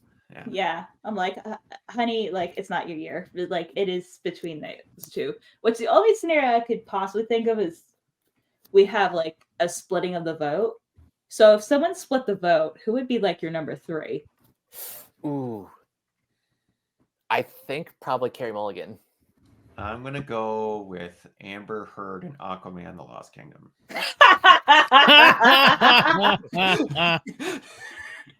You know, before like all the other stuff happened, I'm like, she just has always come off as like, bargain bin Scarlett Johansson for me. I'm just, I'm like, I actually completely forgot that Aquaman 2 came out less than a month ago, and I thank Christ.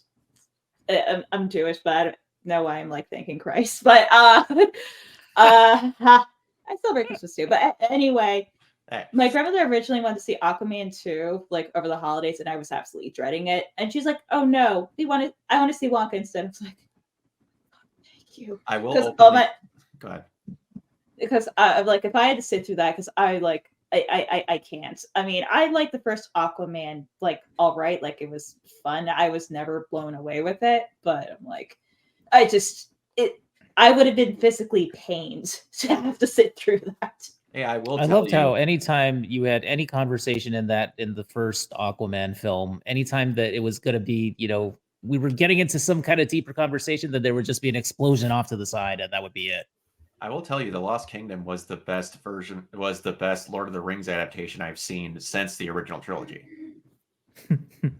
Take with that as you may.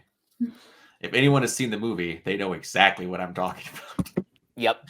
It is terrifying how James Wan and that writer watched the original trilogy and then went, I know what we're going to do for this. Except for a ring, it's going to be a trident. But what else? Change nothing else. Literally nothing else. Nope. Oh, add a baby and the red-haired girl. Other than that, nothing else. Oh boy. But anyway, actual Oscar contenders. So best actor, we've got Cillian Murphy for Oppenheimer, Yeah. Paul Giamatti for The Holdovers, Bradley Cooper for Maestro, Jeffrey Wright for American Fiction, and the number 5 spot is one that I've been kind of struggling with.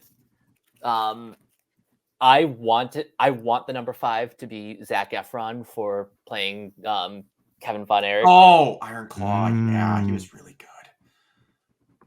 I want that so bad, but the problem is, I think A24 just did not do a good job of campaigning for that movie, and also Efron missed SAG, so it would take a miracle for him to get in. Yeah, that movie was so good. And it's so weird Yeah. that people watching that thing going, I wonder how sad that Von Erich family actually is. Oh. One of the brothers was not even mentioned at all in the film. I was understood that because it was sad enough already. Yeah, I think that's literally the reason. That was literally the reason why they didn't put him in. That whole entire family is just nothing but a trial of terror, and nothing not because they were bad people. They were just cursed. Yeah. I really need to see that movie. It's really good. It's Iron Claw, it's American heartbreaking. Fiction. I know, I need to see it. Holdovers is really good too. Yeah, Holdovers. I've seen a little bit of the Holdovers. I really like Paul Giamatti in that. Did you guys see the the memes of Giamatti after his Golden Globes win? He went to In-N-Out Burger to celebrate. I know. Yeah, I saw that. That's awesome. What were some of the other ones that you named there, Mike? Because they're definitely on my list of movies to watch. Coleman Domingo stars in a movie on Netflix called Rustin. Oh yes, okay, yes, I need to see that. Oh my god, the clips that I've seen, he just knocks it out of the park. He's amazing. Yeah. Some of the other names on here: Andrew Scott for All of Us Strangers. This probably won't happen, but Barry Keoghan for Saltburn. Interesting. I want to watch it. Have you seen it, Mike? Saltburn? Yeah. I saw that a couple months ago. It's great, but it's also very out there. Yeah, I kind of want to watch it, but I'm also like a little bit hesitant. I get it. There are some scenes that are like, yep, they went there. Yeah.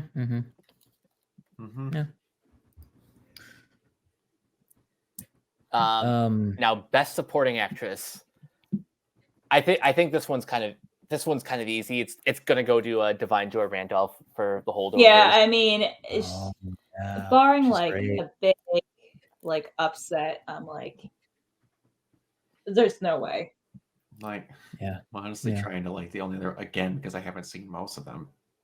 I've seen the Holdovers, and I agree with you. Like, the only other one that I'm thinking of, Emily Blunt in Oppenheimer. Yep. She's. I don't know if she has a chance to win, but she's definitely going to be one of the 5. Mm-hmm. The others are Danielle Brooks for The Color Purple, Jodie Foster for Naiad, That's right. and Oh, yeah. I didn't get a chance to see Ferrari, but I've heard that Penelope Cruz is like really good, and she was nominated for SAG, so there's a chance she might be in that fifth spot. Nice. But as far as who's going to win, that one's easily Divine Joy. Mm-hmm. Oh, I wanted to say Maestro. That's a movie that I want to see. Yeah, I actually still need to get to Maestro myself. Yeah, that looks amazing. Like Bradley Cooper's performance just looks incredible in that. He threw himself into that role. I've heard a bunch of behind the scenes stuff. Like, since he's also directing, he was like directing in character. In character, which is just kind of insane. That's awesome. No, Bradley Cooper is amazing in general. I know you guys aren't Philadelphia sports fans, but have you ever seen the voiceover? Because he occasionally does voiceover for the Eagles. Because Jeffrey Lurie, the owner of the Eagles, is also a film producer. So I like the Kelsey brothers, so I know a little bit about Philadelphia. Okay, well, this was maybe about like a decade ago or whatever. Bradley Cooper voiced the Snowball, and he was talking with Santa Claus. Oh, that's awesome. Nice. Yeah, so they're like in South Philly or whatever, and there's just like snowball, just like a little snowball just there, and then there's like Santa, and they're like in the like some diner or whatever in like South Philly. Nice. Best supporting actor is next. Robert Downey Jr. for Oppenheimer, Ryan Gosling for Barbie, Robert De Niro for Killers of the Flower Moon, Mark Ruffalo and Willem Dafoe both for Poor Things. I think if I were a member of the Academy, I would make sure that Dominic Sessa, the kid from The Holdovers, gets in. That was his first performance in any film, and I think he just knocks it right out of the park. Damn. Jeez. Yeah, I'd say so. Yeah. For those who don't know, Sessa was actually a student at the boarding school where The Holdovers was filmed. That's awesome. Wow. Oh my God. That's awesome. So if he pretty awesome, yeah. If he somehow sneaks into that fifth spot tomorrow morning, I would just be over the moon. The one category, because I feel like the acting ones, I mean, pretty self-explanatory. Mm-hmm. You know, I mean, I don't think there's going to be any, wild times happening there. I think more of the toss-ups, I feel like, are going to be in the technical awards. Like, it's one of the races that I'm kind of genuinely curious to see where it goes. And I know most people probably don't care about it, but this is just a me thing. Visual effects. Yes. Well, we'll get to that one in a second, but first, I need to ask this question: is Barbie? And I know the Academy made this rule already, but is Barbie an original screenplay or an adapted screenplay? In my opinion, it's original. Because for adapted, there needed to be an original Barbie plot. There isn't one. Well, I think their definition of adapted is it has to exist off of something. So since Barbie already exists, there you go. Well, okay. If they made a movie specifically about the Slinky, is that an adapted screenplay? Technically speaking, based off Academy rules, yeah. That's fucking stupid. I don't make the rules. I'm just saying. I know you don't, but that's so fucking stupid. That's so dumb. Wait. So, if someone was desperate enough for the idea to make a story about me, that's an adapted screenplay? Okay, about that. Yeah. So, most times a biopic if it's not based off like a memoir or like like a news article, those weirdly enough qualify as an original screenplay. Whereas this is hot dog is a sandwich levels of bullshit and stupid. You're not wrong. I mean, it's the Academy. What do you expect? I mean, they hold their award show in a fucking mall. It's true. The Dolby Theater is. I never knew that.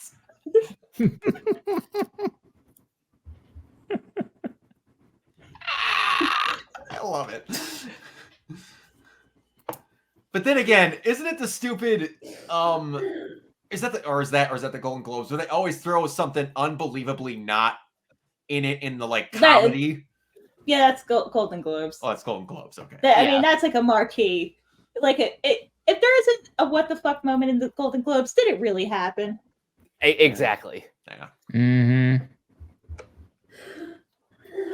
But yeah, as far as the category of best adapted screenplay, Barbie is up against, and this is why I kind of I understand like why it's in that category according to their rules, fine. But this year specifically, it's kind of up it's up against the ropes because it's competing in the same category as Oppenheimer, Poor Things, American Fiction, and Killers of the Flower Moon. Like at no point was Barbie going to win because Oppenheimer is just going to win. Correct me if I'm wrong now. By the dumb Academy rules, does that mean that every comic book film is an adapted screenplay? Technically, yes, but they don't nominate comic book movies, so that's not a problem. When Logan was nominated, it was for adapted screenplay. Okay. Yeah. The more and more I learn about these qualifications, the more and more I just want to punch a hole in a wall. This is so stupid. I mean, what do you expect? A bunch of the old white dudes in their 90s like run half the committees. Now, for original screenplay, we've got The Holdovers, Past Lives, Anatomy of a Fall, May December, and Maestro. Now, remember what I said about biopics can count as original screenplays as long as they're not based on like source material. So stupid. So stupid. Yep, I agree, Brock. I agree with you.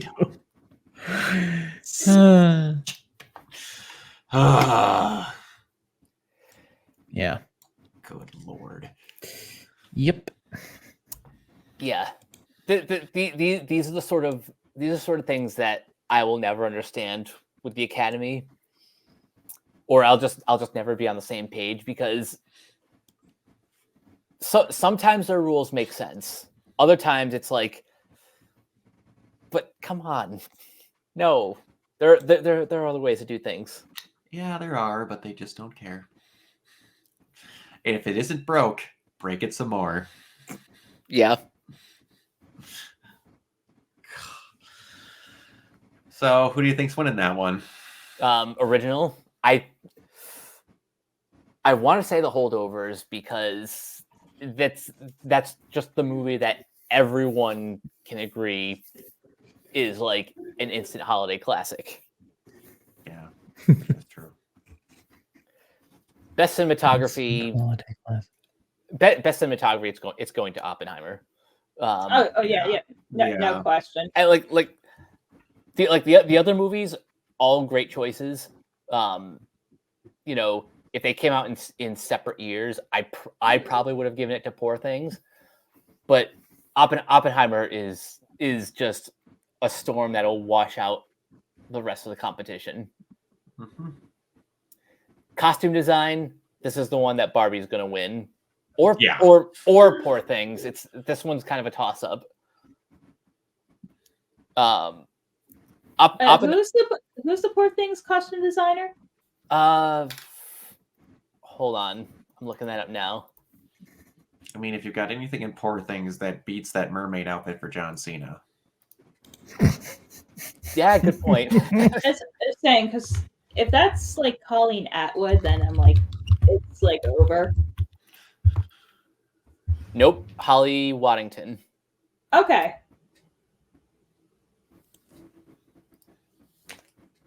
Yeah, that's why costume is tough, because Barbie, they really went all out with not just costume, but like the whole production design. Hey man, I'm just thinking now you could get a VFX upset. 'Cause didn't Suicide Squad win an Oscar? Was that for hair Or was that makeup? costume? I No, think that was for hair and makeup. Hair and Yeah. That was for the first Suicide Squad. Yeah. How does that movie have an Oscar? Yep, I- Oscar winning Suicide Squad. The only Which I thing didn't. know- I even don't even hate that movie, but Oscar Oh winning. yeah, I mean, I'm Interesting. like indifferent to it because I remember I got my ticket from Suicide Squad from like a T-Mobile offer, and it came out my There you birthday, go. so I saw it for like $2, There and it I is. was like, "Oh, okay." I mean, that was definitely a movie that happened. I didn't completely hate it. It wasn't a good movie. That's my favorite review for everyone ever is like, that is one of the most movies to ever movie this year. A movie. A movie. All right, best Oscar film winning. editing. I would barely give it a participation trophy.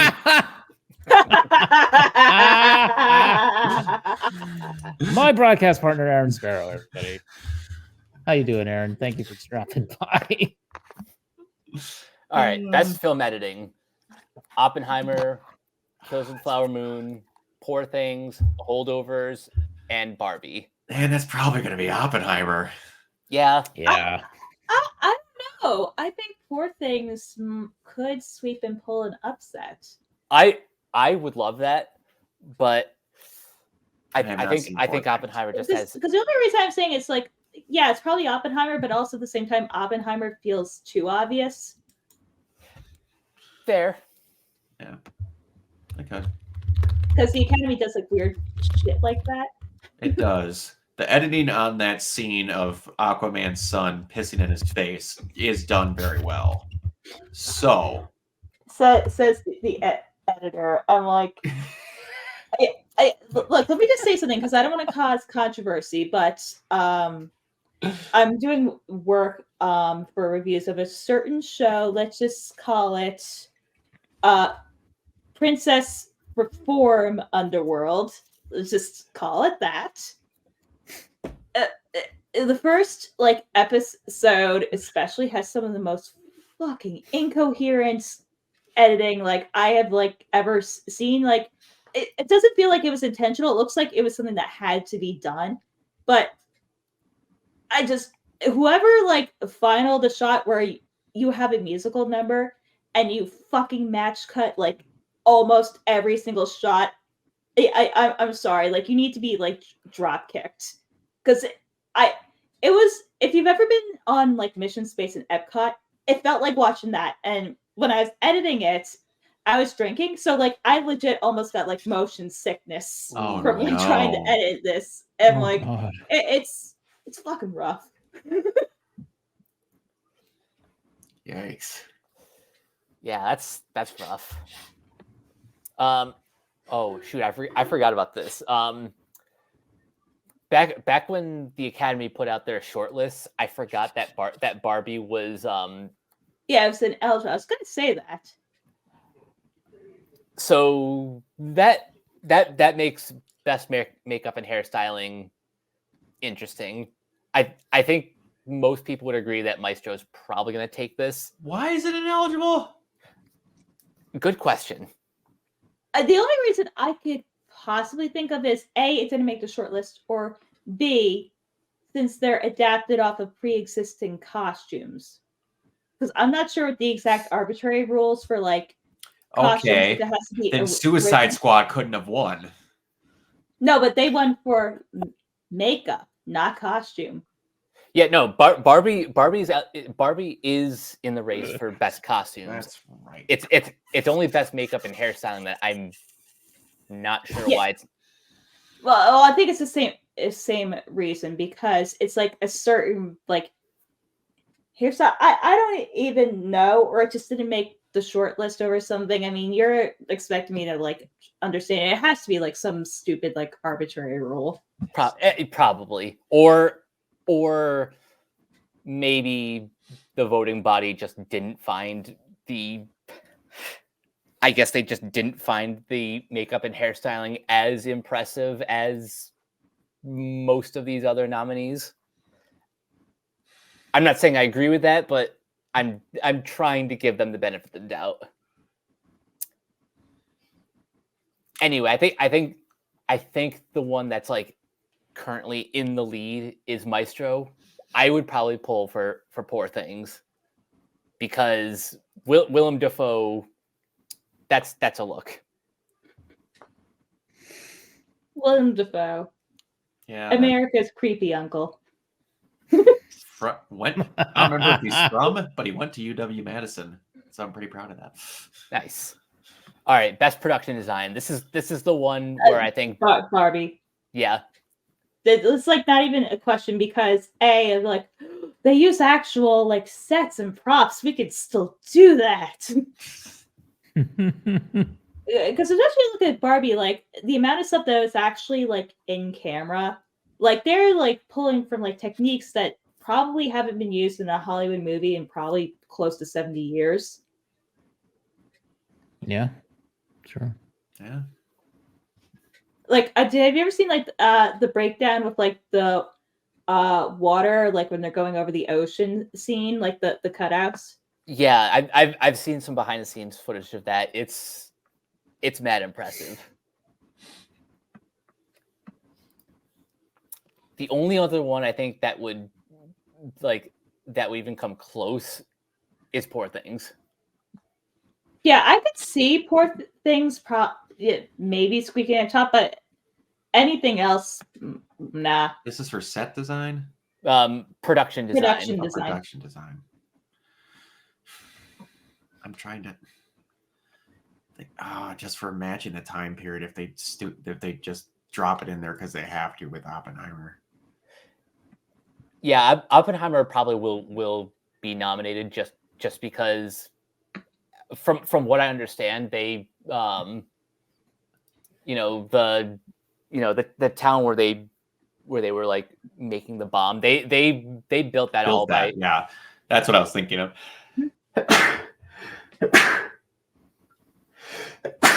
Woo! I'm saying just for feats like that alone, it's yeah. Yeah. Best score. This is going to Oppenheimer. Mm-hmm. Yeah. Yep. Like it's going to win, but was that Goranson?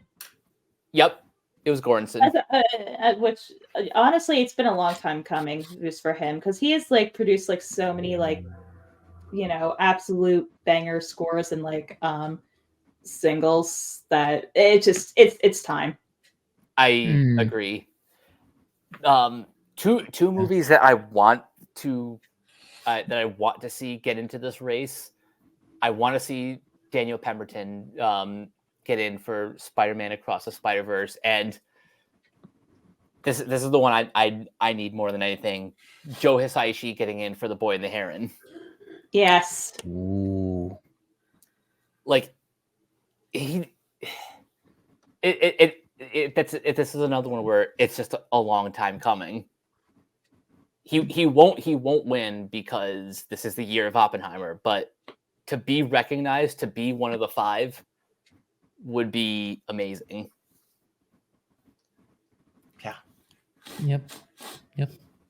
Okay, now for best song, one of the rules is only it can't be fun. Yeah. Yep. Debatable. Yep. No, only 2 entries per film are allowed. So Barbie kind of has to choose between. I think most people would agree it's going to be I'm Just Ken because they want to see Ryan Gosling perform during the ceremony, or What Was I Made For? Yeah. The other possible nominees, a song called Road to Freedom from Rustin. It Never Went Away from American Symphony. And a song from a biopic about Flamin' Hot Cheetos called The Fire Inside from the movie is called Flamin' Hot. Oh I yeah, actually did see that movie. Is that Hulu? Watch it. Yep. It's on Hulu. Yeah. It was Okay. entertaining. Okay. This movie, it was never existed until you just mentioned it. What? Oh no, it's not advertisement. So basically, it's.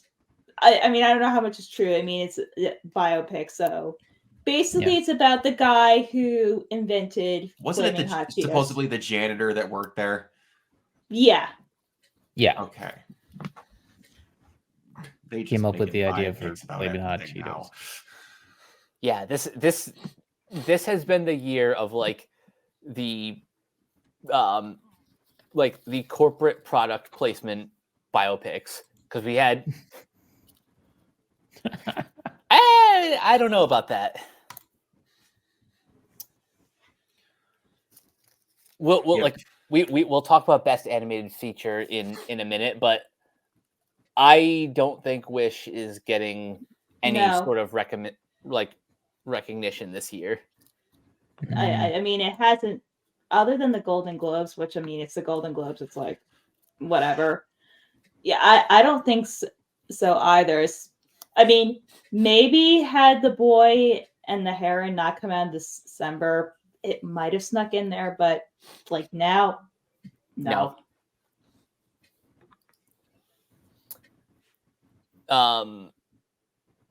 Best sound is going to go to Oppenheimer. Yeah, I was just about to say that. I'm like, yep. Yeah. Makes Like, sense.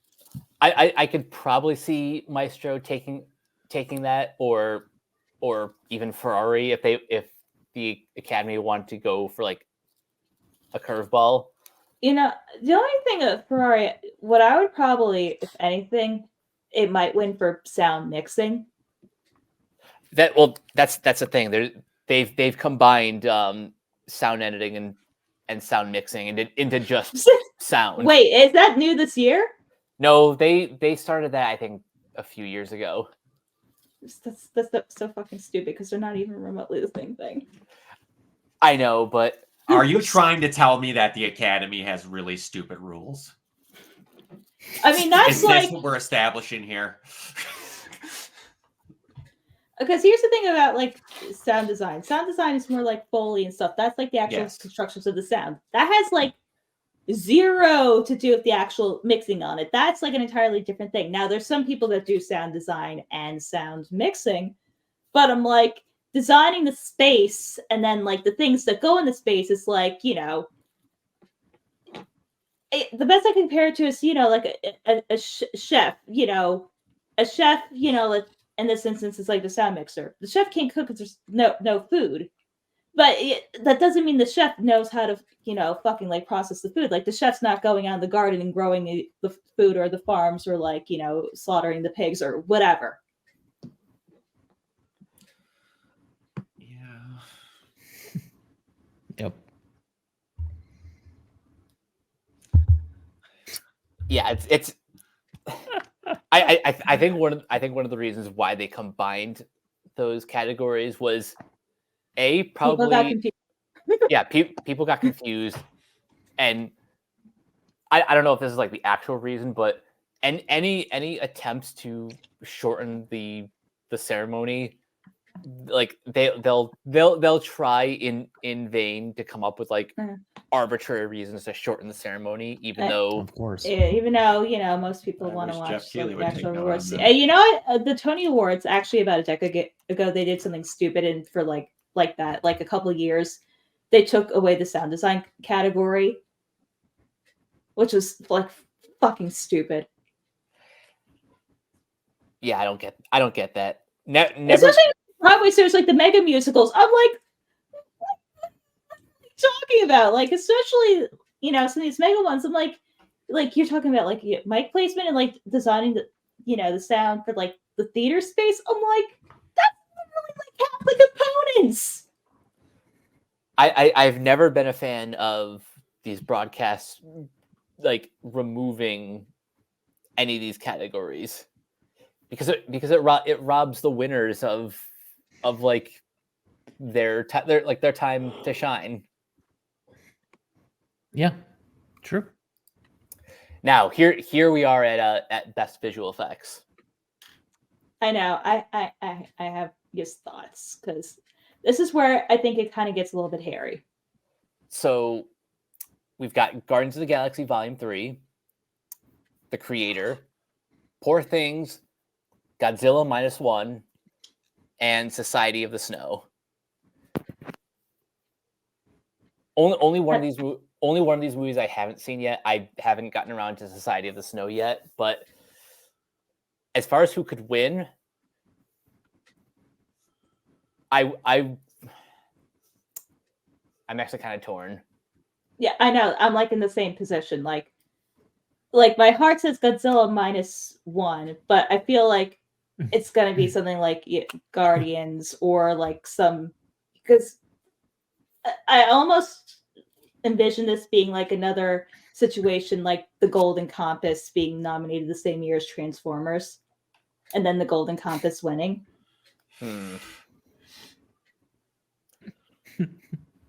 Yeah, that is true.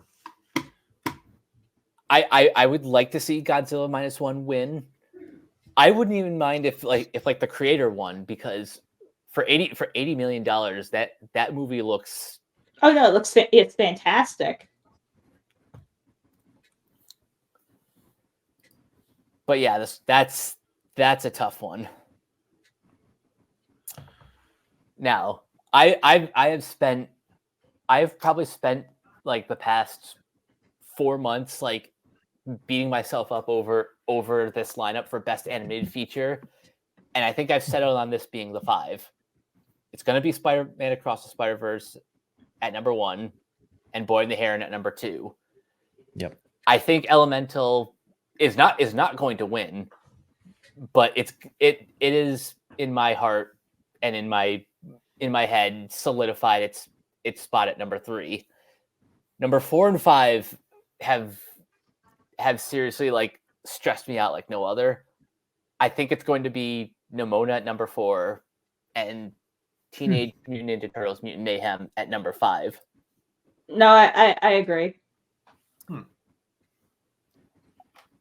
And are there any surprises that you would like to see sneak in there, like maybe Suzume or Robot Dreams? You know what?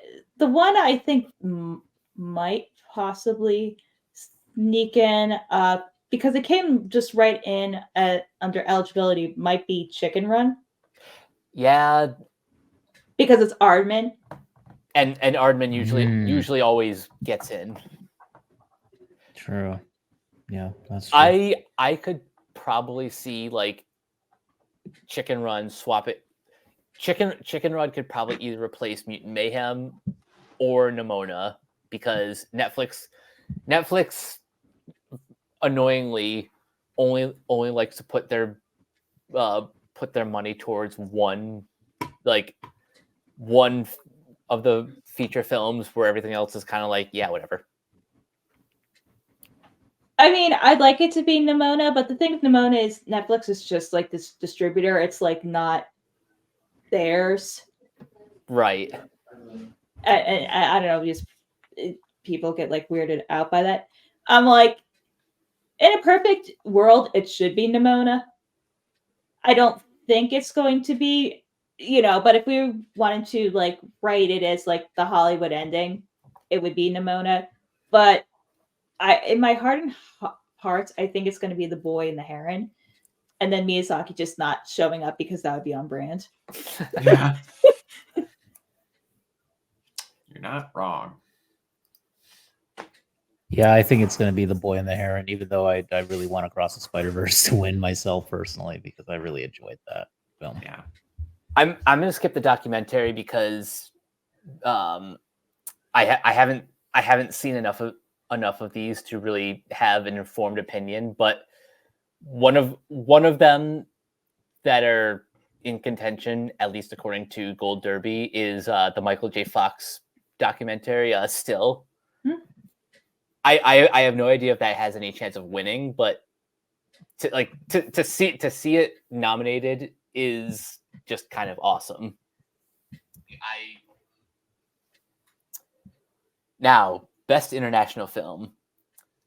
We have The Zone of Interest, Society of the Snow, Fallen Leaves, which for some reason France decided to nominate over Anatomy of a Fall, but no, I'm sorry, that was The Taste of Things. That was France's pick. And then 20 Days in Mariupol. It's this one's probably going to The Zone of Interest. If France was smart, they would have submitted Anatomy of a Fall instead. Yeah, Manny, I agree with that.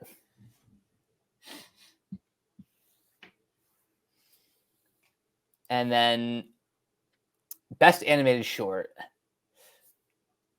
I don't know what's gonna win, but I like how different all five of these are. You got Letter to a Pig, Once Upon a Studio, War is Over, which is a short film based on the music of John and Yoko, Pete, and Eva. Bree, did you see any of these shorts?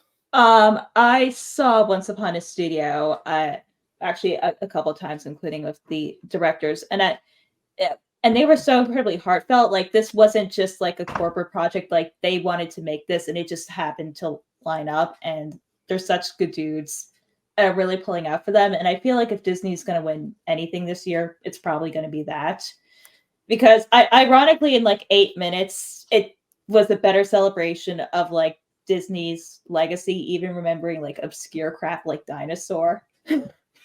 Yeah. But the amount of like technical work and like the things that they've done with like its 3D tracking and spacing, like they did like a lot. So, I mean, for me, that's probably like Disney's like best shot to get anything. Would I like it to win? Yeah. Do I think it will win? I'm not 100% sure. Yeah, it's a tough one. Like, I can say this now that we're like 3 months removed from the movie. In hindsight, I kind of wish that Disney like kept their 100th anniversary celebration to just Once Upon a Studio. Not that like on paper Wish was really all that like bad. It's just it was just execution that failed that movie. I think it's just a classic case of like too many cooks, too many studio notes, and then basically trying to save like a sinking ship. That I don't think Jennifer Lee or like any Pete Docter or like anyone at Disney was really going to be able to salvage that, because they wanted like one thing, and it just like I kind of like felt the vibe like going in from day one. I'm like I'm not really feeling this. And even seeing like all this stuff over like Lightbox and other stuff, I'm like, nope, I'm just still not feeling it.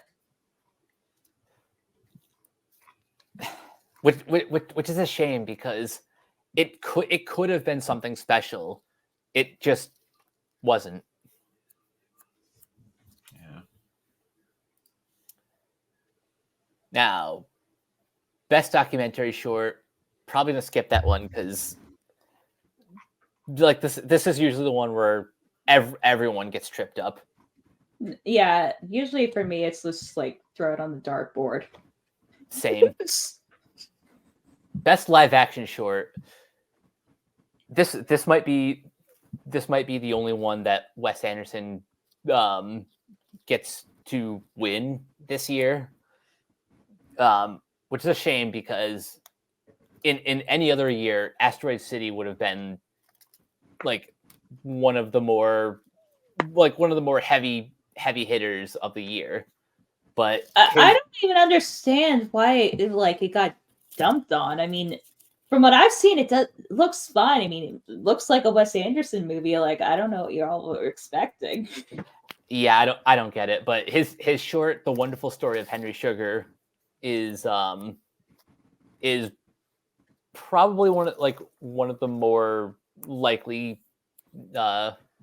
nominees.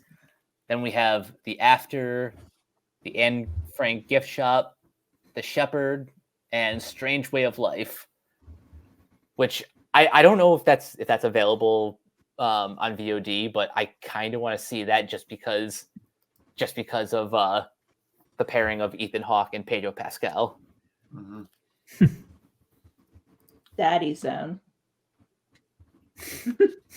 And I think that covers all the categories. So I believe the record for most nominations is like 14, right? I think it's 13. Was it? Did Titanic have 12 or 13? Let me see that.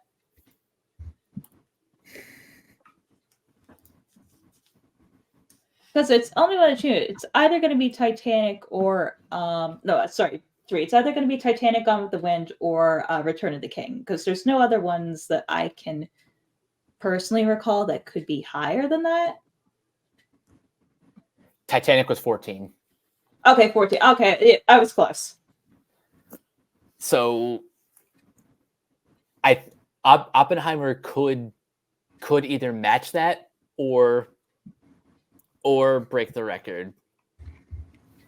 Yeah, I'm not sure about breaking the record because I think Titanic is just because to me Titanic was like the last great Hollywood epic. There's just never going to be, at least in current Hollywood, another Titanic. And then I would agree. I mean, it might be a good thing, might be a bad thing, but I'm like, there's a reason why Titanic has just kind of endured for like the last quarter century. Yeah. I can't. It's been 84 years. YouTube has ruined me. I can't think of Titanic without thinking of Celine Dion, and then I can't think of Celine Dion without thinking of the bad recorder cover of My Life Will Go On. That is one of the funniest. I can't watch it. Poison my brain because my parents were awesome. They let me watch Titanic uncensored when I was 6. So, but anyway, that's not the point. I remember for my 6th birthday, because I was absolutely obsessed with like Celine Dion, is that I had 2 requests. I wanted a puppy, and I wanted my own copy of Celine Dion's "Let's Talk About Love." And I have both. But Let's Talk About Love is actually like a great album because it's not only My Heart Will Go On. There's like a lot of like other good symbols, and I really hope that Celine gets better because that honestly really sucks what's happening more right now. What's going on? Oh yeah. Oh, she's stiff person syndrome. Oh, that sucks. That sucks. Just thinking. Okay, this is gonna be no one liked this movie except for me. Celine Dion is an ongoing joke in the movie Love Guru. Where Justin Timberlake is obsessed with her. Our national treasure, Celine Dion.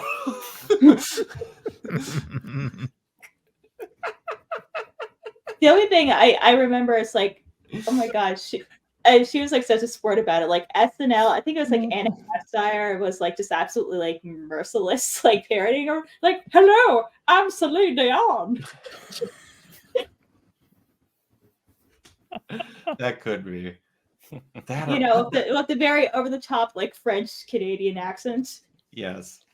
Oh, what is that Will Ferrell movie? Oh shoot, the one with Danny McBride and where they get lost in Land of the Lost. Land of the Lost, where they get a hold of that vibrating crystal that somehow gets them like what I want to say, dubstep or like auto tuning, like you believe love ever love. You know that's Cher, right? Oh, is that? Did I mix that? That's Cher? Oh, never mind. Yes, That's that's Sorry. Cher Pilates. Sorry. It's okay. Cher, Sorry, another I mixed that up icon, completely. and then see this. Yes, is where The I'm Love going. Guru, Manny. It's a good movie, and y'all overreacted. Yeah, it Shut hasn't up. aged poorly at Mariska all. Like, Hargitay, no Brock. way. Mariska Hargitay. Mariska Hargitay. But see, this is how I know I'm gay. I was just like, I'm sorry, Brock. That is Cher. Like, how dare? How dare he? How dare you with If I could turn back time. Shows what I listened to growing up. I was cultured. I listened to Limp Bizkit. Yeah. No, this is me. I listened to growing up. My dad's Forerunner. Occasionally he'd put on Nirvana. He didn't like it too much, but usually it would be like the Eagles, Celine Dion, and the Muppets cover of Fine Young Cannibals. She drives me crazy. Wait, a Muppets cover? Yeah, Miss Piggy covers it. You ever heard of it? Oh wait, no, I probably heard that one before. Ooh, it's like really weird. I think I remember I actually burned the cassette, and I think I destroyed my dad's cassette player from playing it so hard. Oh. Because it never worked after that. Nice. Also, god damn it, now I have "Do You Believe in Life After Love" going on in my head. We're definitely naming I our just saw the baby Buffy Cher. episode with it in there. I had to rewatch that for a Buffy podcast, and now it's fully in my head. Thank you. And the interesting thing about that song, I think that was one of the first songs to incorporate auto-tune. I wouldn't doubt it. Because I think that came out in 98. Yeah. Yeah, either 98 or 99. Yeah, I wouldn't doubt it. Yeah. Good Lord. All right. Well, Damn it. we're all done with Oscar talk. The last thing we really had on the docket for the last little bit that we got left here, I guess, is stuff for anticipated shows coming up, shows and movies. I'm on it's Deadpool 3. It's just everything in my life needs Deadpool 3 to be here yesterday. And Yes. it's the only TV show that I'm honestly two, one animated, one not, is Arcane season 2. Oh my Yes. god, I'm dying. I'm November can't come here soon enough. Although, Yeah. be cold. And but then Reacher. Reacher's amazing, and they're shooting the 3rd season as we speak right now. So I need to get on the Reacher train. Reacher is so good. Literally everyone who has watched that show says oh my god, it's amazing. oh yeah, and I almost forgot. House of the Dragon's coming back, which I didn't think. After, that I could get into it, but I'm the fact that it's so kind of divorced from it, and D&D are nowhere near it.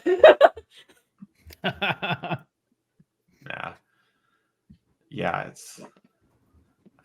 I haven't even watched. That was one of the whole show that just got away from me. That I was never involved with, and I just laid on the outside of, and I think I was pretty okay with it.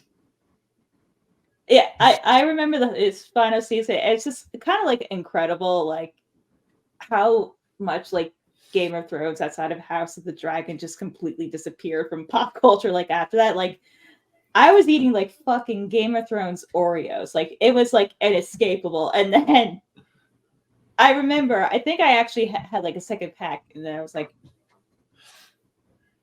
like, huh, I don't think that was good, but I haven't been watching long enough to be mad about it. But I'm I sense a great disturbance in the force. And boy, did I underestimate that one. Yeah. What's kind of funny about Game of Thrones, speaking as someone who hasn't seen the show, I picture that scene from Toy Story 2 where Andy's like, "Oh, I forgot. You're broken. I don't want to play with you anymore." I lied. I forgot about my most highly anticipated movie, What? Madam Web.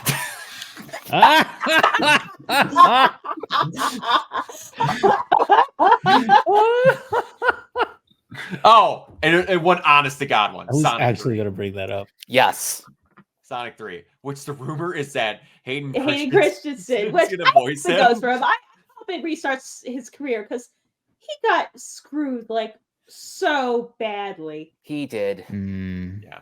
Oh, and then Yeah, because one of my favorite non-Star Wars movies that he was in, it wasn't like a good movie. I think it was called like Stoppers, and it had like Jumper. Jumper. Yeah, It had like Leaper. the little girl. Or is it Jumper? Yeah, Jumper. Yeah, Jumper. Yeah, and it had like the one girl character who got her powers by underage drinking, which is like so stupid, but it works. What? Oh wait, that was Push. Was that? Push? Or I thought Push was the one with Chris Evans. Yeah, but wasn't Push the one with Dakota Fanning where she drank a lot and got her powers? A lot of those movies just mix and match with each other. Yeah. 2007 was not a good year for movies. It wasn't a good year. Yeah, you're right. You're right. So I don't have these in any particular order, but as far as movies go, one of them that I've been anticipating for years actually is the Lord of the Rings anime film, War of the Rohirrim. The one that's being produced by Jason DeMarco, right? Yep, and directed by the guy who did Ghost in the Shell, Second Age Complex. Nice. So there's that. Obviously, Dune Part 2, Furiosa, Deadpool 3, and Nosferatu. There's some other ones too, like Kingdom of the Planet of the Apes is one that I really want to see. Yeah, I'm kind of like low key, like I'm like, like, are we doing this again? But I'm like, this seems like intriguing enough. Yeah. Plus, I think, is Deadpool 3 supposed to come out in May, or when did it get rescheduled to? I think it's like end of July. That's what I'm saying, because I mean, May otherwise is just kind of like really dead because everything is just like so like warped with like schedules and releases now. Yeah, May is a weird month because normally that first weekend also happens to be Free Comic Book Day, so they usually get like it's usually a Marvel movie, but this year May opens with the Fall Guy. Directed by I forgot that got moved. It was supposed to be March 1st, but it got pushed back to May, so that kicks off the summer. May 10th is Kingdom of the Planet of the Apes, and then I forgot about this. We're getting a new a new movie from John Krasinski called If, with Ryan Reynolds. Oh, you mean that I Can't Believe It's Not Foster's Home for Imaginary Friends. What's funny is we're getting that plus a horror movie from Blumhouse called Imaginary. I'm sure that's not going to potentially traumatize any children. Oh no, it's Armageddon Deep Impact all over again. That some grandma's gonna get tickets for the wrong movie. Like, I'm sure there's like no repercussions with that whatsoever. Another movie that I'm actually really looking forward to is it just premiered at Sundance recently. Love Lies Bleeding with Kristen Stewart and Katie O'Brien. Oh, is that it? The one thing I love about Kristen Stewart is she's just fully leaned in. I'm like, I'm just gonna do like every like gay role and just roll with it. And honestly, good for her. Yeah, same. Yikes. Oh God, there was a dad who took their 10-year-old. Oh, Jesus Christ! Yikes! Yikes! Oh my God! Speaking of which, one of those I know we're not going to get political, but let's just say one of those outraged bloggers, allegedly got upset that their kid was watching Princess Underworld just perform. I'm like, it says TVMA. I'm like, if you don't know how to use parent blocks, if these children actually do exist, I'm like, that's on you.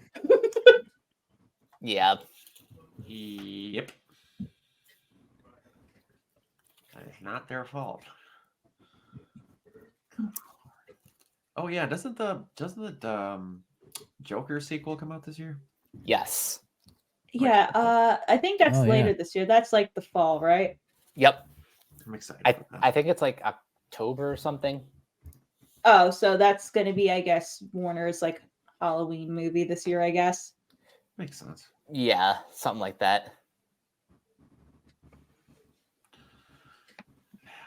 It'll be interesting to see how that goes. That first movie had some genuine moments where I was like on the edge of my seat, not okay with what was going on.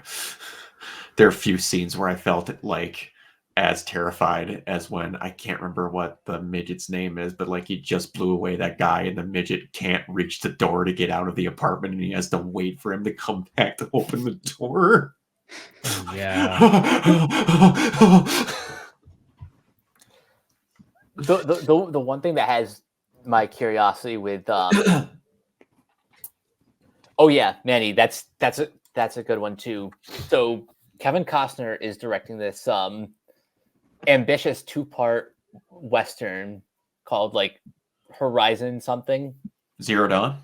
The The sequel's called Forbidden West. Sorry. Yeah. Horizon and American Saga. Part 1 is coming out at the end of June, and I think Part 2 is in August. Dang. Oh, we almost. August 16th is chapter 2 of Horizon and American Saga. Oh yeah, that's right. Because yellow. Oh yeah. Mm-hmm. We're also getting that Oscar bait movie Craven. The year. I mean, we always have. Sony has 4 Spider-Man films coming out this year. I know. Wait, what? I thought there was 4 because it was Madam Web, Venom, Craven. Swore there was another one. No, you know what you're thinking of. There's it's not Sony, but Marvel Animation has a show called Your Friendly Neighborhood Spider-Man. I thought there was another live action one. Yeah, Friendly Neighborhood Spider-Man, which was that was originally under a different title. It was freshman year. Yeah, freshman year. Oh yeah. And then that's right. X-Men 97 comes out this year too, doesn't it? Yep. Oh yeah, that's right. We're getting a Friendly Neighborhood Spider-Man, X-Men 97, and then Eyes of Wakanda. None of these have set release dates, but yeah. And then I think What If I saw a few weeks ago is getting a season 3. I don't know if that's like a separate order or if that's just an extended season 2 order. I don't know. Well, they showed stills from it calling it season 3. Yeah, but whether or not it actually is season 3, I have no idea. Yeah. I think it is, but who knows? Internally, it might have been like, a 20 episode or I guess 18 episode order split in half, but who knows? You can't say strong interest in the Sony products.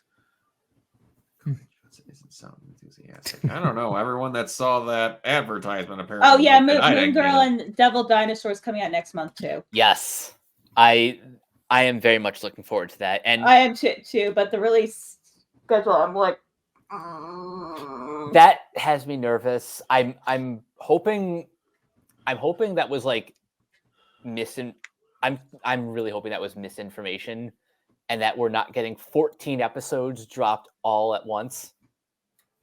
I mean, that would be different if it was 14 like 11-minute segments, but Moon Girl's a 22-minute episode show, so it's like Plus we don't know how many episodes are like ordered for this season. I think season 1 was only 16. yeah. It would really suck if like 14 episodes drop on one day, and then like 2 weeks later we get the other 2. If that happens, I'm gonna be so pissed.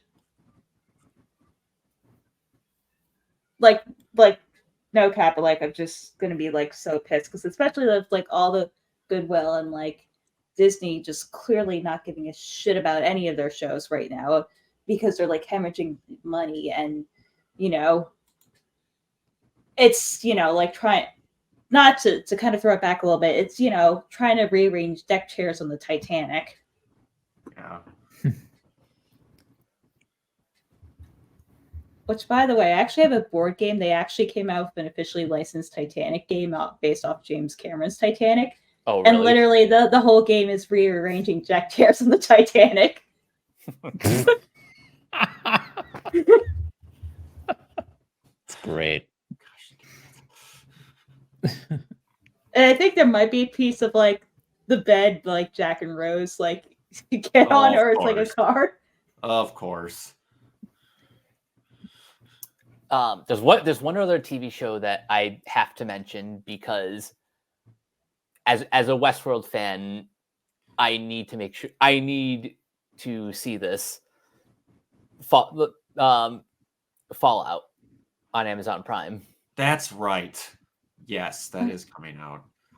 I mean, that could go either way. I mean, it's visually interesting. I don't know. Sometimes Amazon's hard to grasp because it's like such a mixed bag sometimes. I mean, not as mixed as Netflix. I feel like Amazon's a little bit more consistent in quality.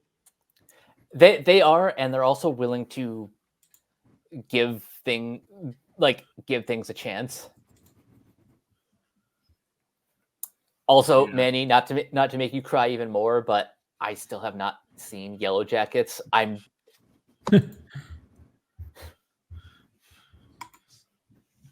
Yeah. Oh, that could be interesting to see what they do if they try to copy a game or if they make their own thing. I kind of prefer they just make their own thing, to be honest, because it's Fallout. Yeah. You can do whatever you want. Yeah, that like Mhm. isn't the whole point of like those games that like they are very open world. Yeah, and you just get a new version of what happened in the Fallout, the time period, the locations. But I will say, they have to have situations where you sit down and talk to a person about a quest and their head spins on an axis for no reason. If it's not accurate, and I'm not watching that garbage. You have to have a guy who runs up to you and says then- that a settlement is in need of help. Yes. And then season 2 is just Fallout 76.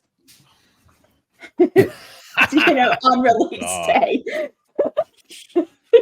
No, there's going to be some joke about how they need to go to Vault 76, and then that guy gets shot.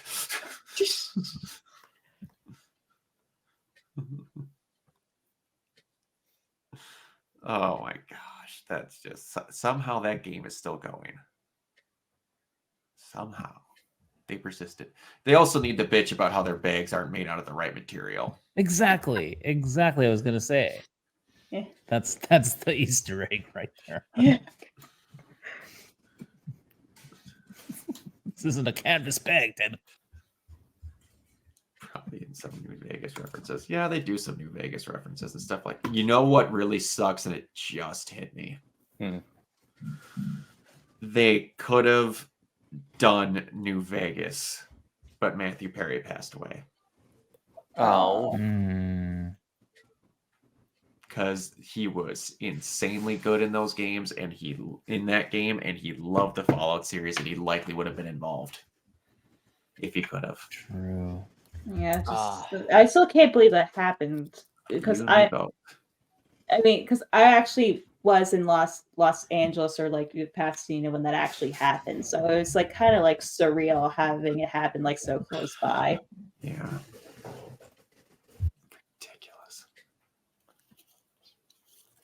And like, because my dad was like legit like upset about it because he really got into Friends during the pandemic for whatever reason. I don't know why he didn't watch it in the 90s, but I'm like, Friends, was his comfort show, and like that, he was like legitimately like devastated. The weird part was like, I've seen him more. One of my mom's favorite movies is The Whole Nine Yards. I love that movie. And it's like the thing that I weirdly know him best from because I saw him in that before I saw him in Friends. My parents were big fans of Friends. They were watching the series pretty much the whole time.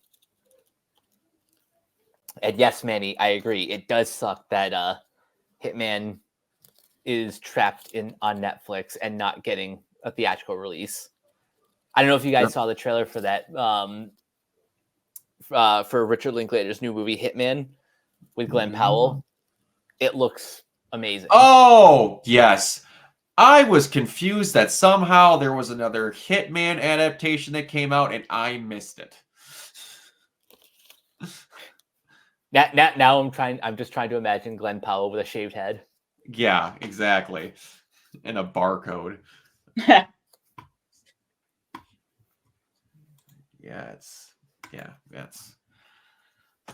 was something else. Yeah. Yeah. Netflix is weird about some of that shit, which they shouldn't be, but it's Netflix, so they're gonna Netflix. I have to deal with my baby Horizon being in their hands. I'm not excited about that.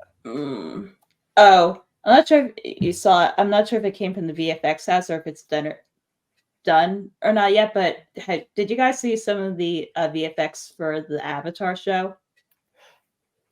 I saw some stuff, but I'm not sure what.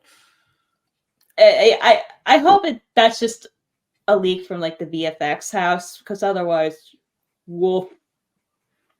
From what I can see from costuming and stuff so far, it looks really good. As long as they don't have a 17-step dance routine to move a pebble, I'll be okay.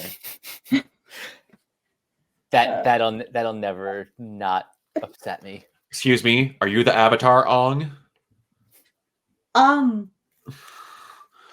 But with like white yes Katara, that's not like May women. But wait, isn't that like Nicole Peltz or whatever? Isn't she like the like daughter or like granddaughter of like that oil baron or whatever shit? Let me see that. I think she a few years later she was also like Katie in Transformers. Yep, I remember that.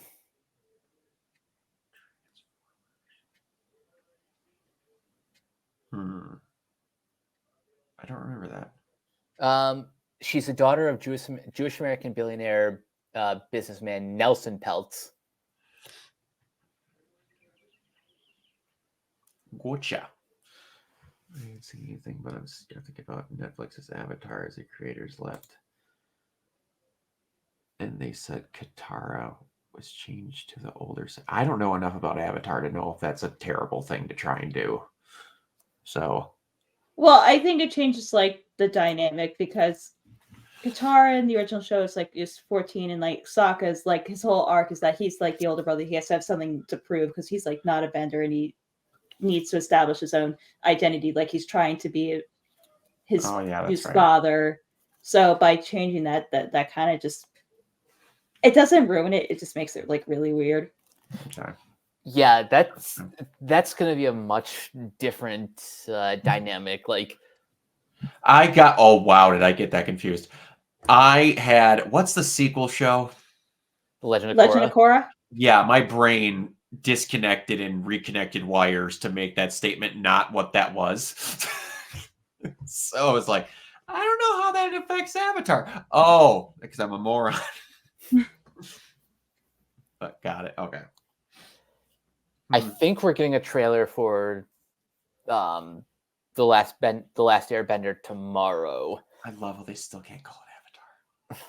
No, they did. They did call it Avatar. Is it actually called Avatar now? Yeah, it's called Avatar: The Last Airbender. Okay, because I knew that they legally couldn't call it for the longest time because of James Cameron. And that's why the other one's called The Last Airbender. Right.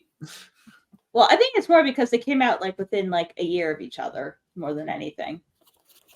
Yeah, I think that's why. Anyway, Thanks, Tyler. They're bisexual canonically. Sure. For what you don't know, Bree, if I ever end up having a crush or any type of feeling towards a fictional character, it is about a 2,000% chance that they end up being a lesbian. Right. It's a crush. I'll still never remember the weekend that Korosami it happens. Like I didn't like put one and one together yet, but that was kind of one of the reasons I kind of started to put stuff together. But anyway, that was one of the reasons why I stopped actively using Tumblr, because oh my god, biphobia aside, I mean that was like the big reason. Makora, like the whole shipping dynamic, like it was literally like one of the top 10 trash fires on the internet. Like it was up there with like Game of Thrones ending. Like how many people were fucking salty and mad about it? Why am I not surprised? It's a day that ends in Y. Yep. It just reminds me of Bumblebee all over again. You mean the shape of Bumblebee? No, I mean Ruby. Oh yeah, that. Well, those are anime fans, so I mean they're going to be, every time a gay person might exist, they're gonna like just hiss aggressively, like that one scene in like What We Do in the Shadows. You know what that also just reminds me of? What is? Damn it! Now I can't think of what the movie is where the mom screams and the kid at the backseat, "Why can't you be normal?" That's the Babadook. The Babadook, where it's just like, "Why can't you be heterosexual?" Ah!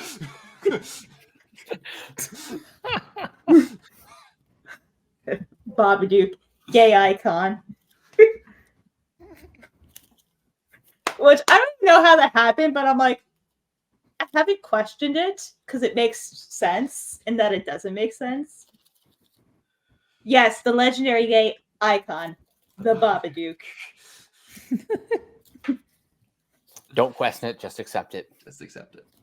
I mean, that's the whole point of like, the queer experience. It's just don't question it, accept it. So what better representative than the Babadook? The Babadook. That's what I want to see on the next Pride flag. Just that weird outstretched drawing of the Babadook. I'm sure someone's done it. Sexy Babadook. S&M Babadook. There you go. But yeah, I don't got any other shows to talk about. If you guys got anything else, otherwise we can pretty much wrap it up. Yeah, I think I've covered most of mine. TV is harder to gauge like anticipation because I usually like to leave room for surprises, especially when it comes to animation, because and especially anime too. Soon we'll be talking about the winter anime season, and there's a couple of shows that I'm really looking forward to, and there's some that I'm dreading. But who knows? Winter is always the wild card season. That it is. But all right, Mike, where can everybody find you? You guys can find me in all the usual places on social media at Captain K42. You can check out my quick thoughts on letterboxd.com/CoachK42. And you can follow Renegade Pop Culture on Facebook and that place at Ren Pop Culture. You can find us on YouTube, Podchaser, support our Patreon at patreon.com/Renegade Pop Culture. Listen to all of our podcasts on Spotify, Apple Podcasts, basically wherever you listen. And last but not least, everything can be found at renegadepopculture.com. You can escape, so do we. Absolutely. Keanu, where can everybody find you? You can find me on the social media platform formerly known as Twitter at Neoplasmic24. You can also find me on Instagram and on Threads at Neoplasmic81, and also on Twitch, twitch.tv/Neoplasmic. Yes. Bree, where can everybody find you? I guess at Crazy Lemur on that place, and the same on Blue Sky, which will hopefully be the place soon. Yes. And I'm just around everywhere. I'm not hard to find. You can find me everywhere at Organoid Zero, literally everywhere. I believe I have it tagged everywhere that's needed. I'll be finally back to streaming the day this uploads. The day after this uploads, you will find me literally everywhere on Twitter, most likely not shutting the fuck up about Gurren Lagann for the rest of the week. So I will have finally seen the second movie in theaters, and that's all I want to talk about. So, yeah, I'll be back to streaming Tuesday and then get back to a somewhat normal schedule after that. But yeah, thank you everyone for this. It's got right around 3 hours, which is what I wanted. I'm glad. We're gonna try that again in English. I'm glad we finally got the podcast going again. So yeah, all right. Until next time, we will see you all later. All right, bye.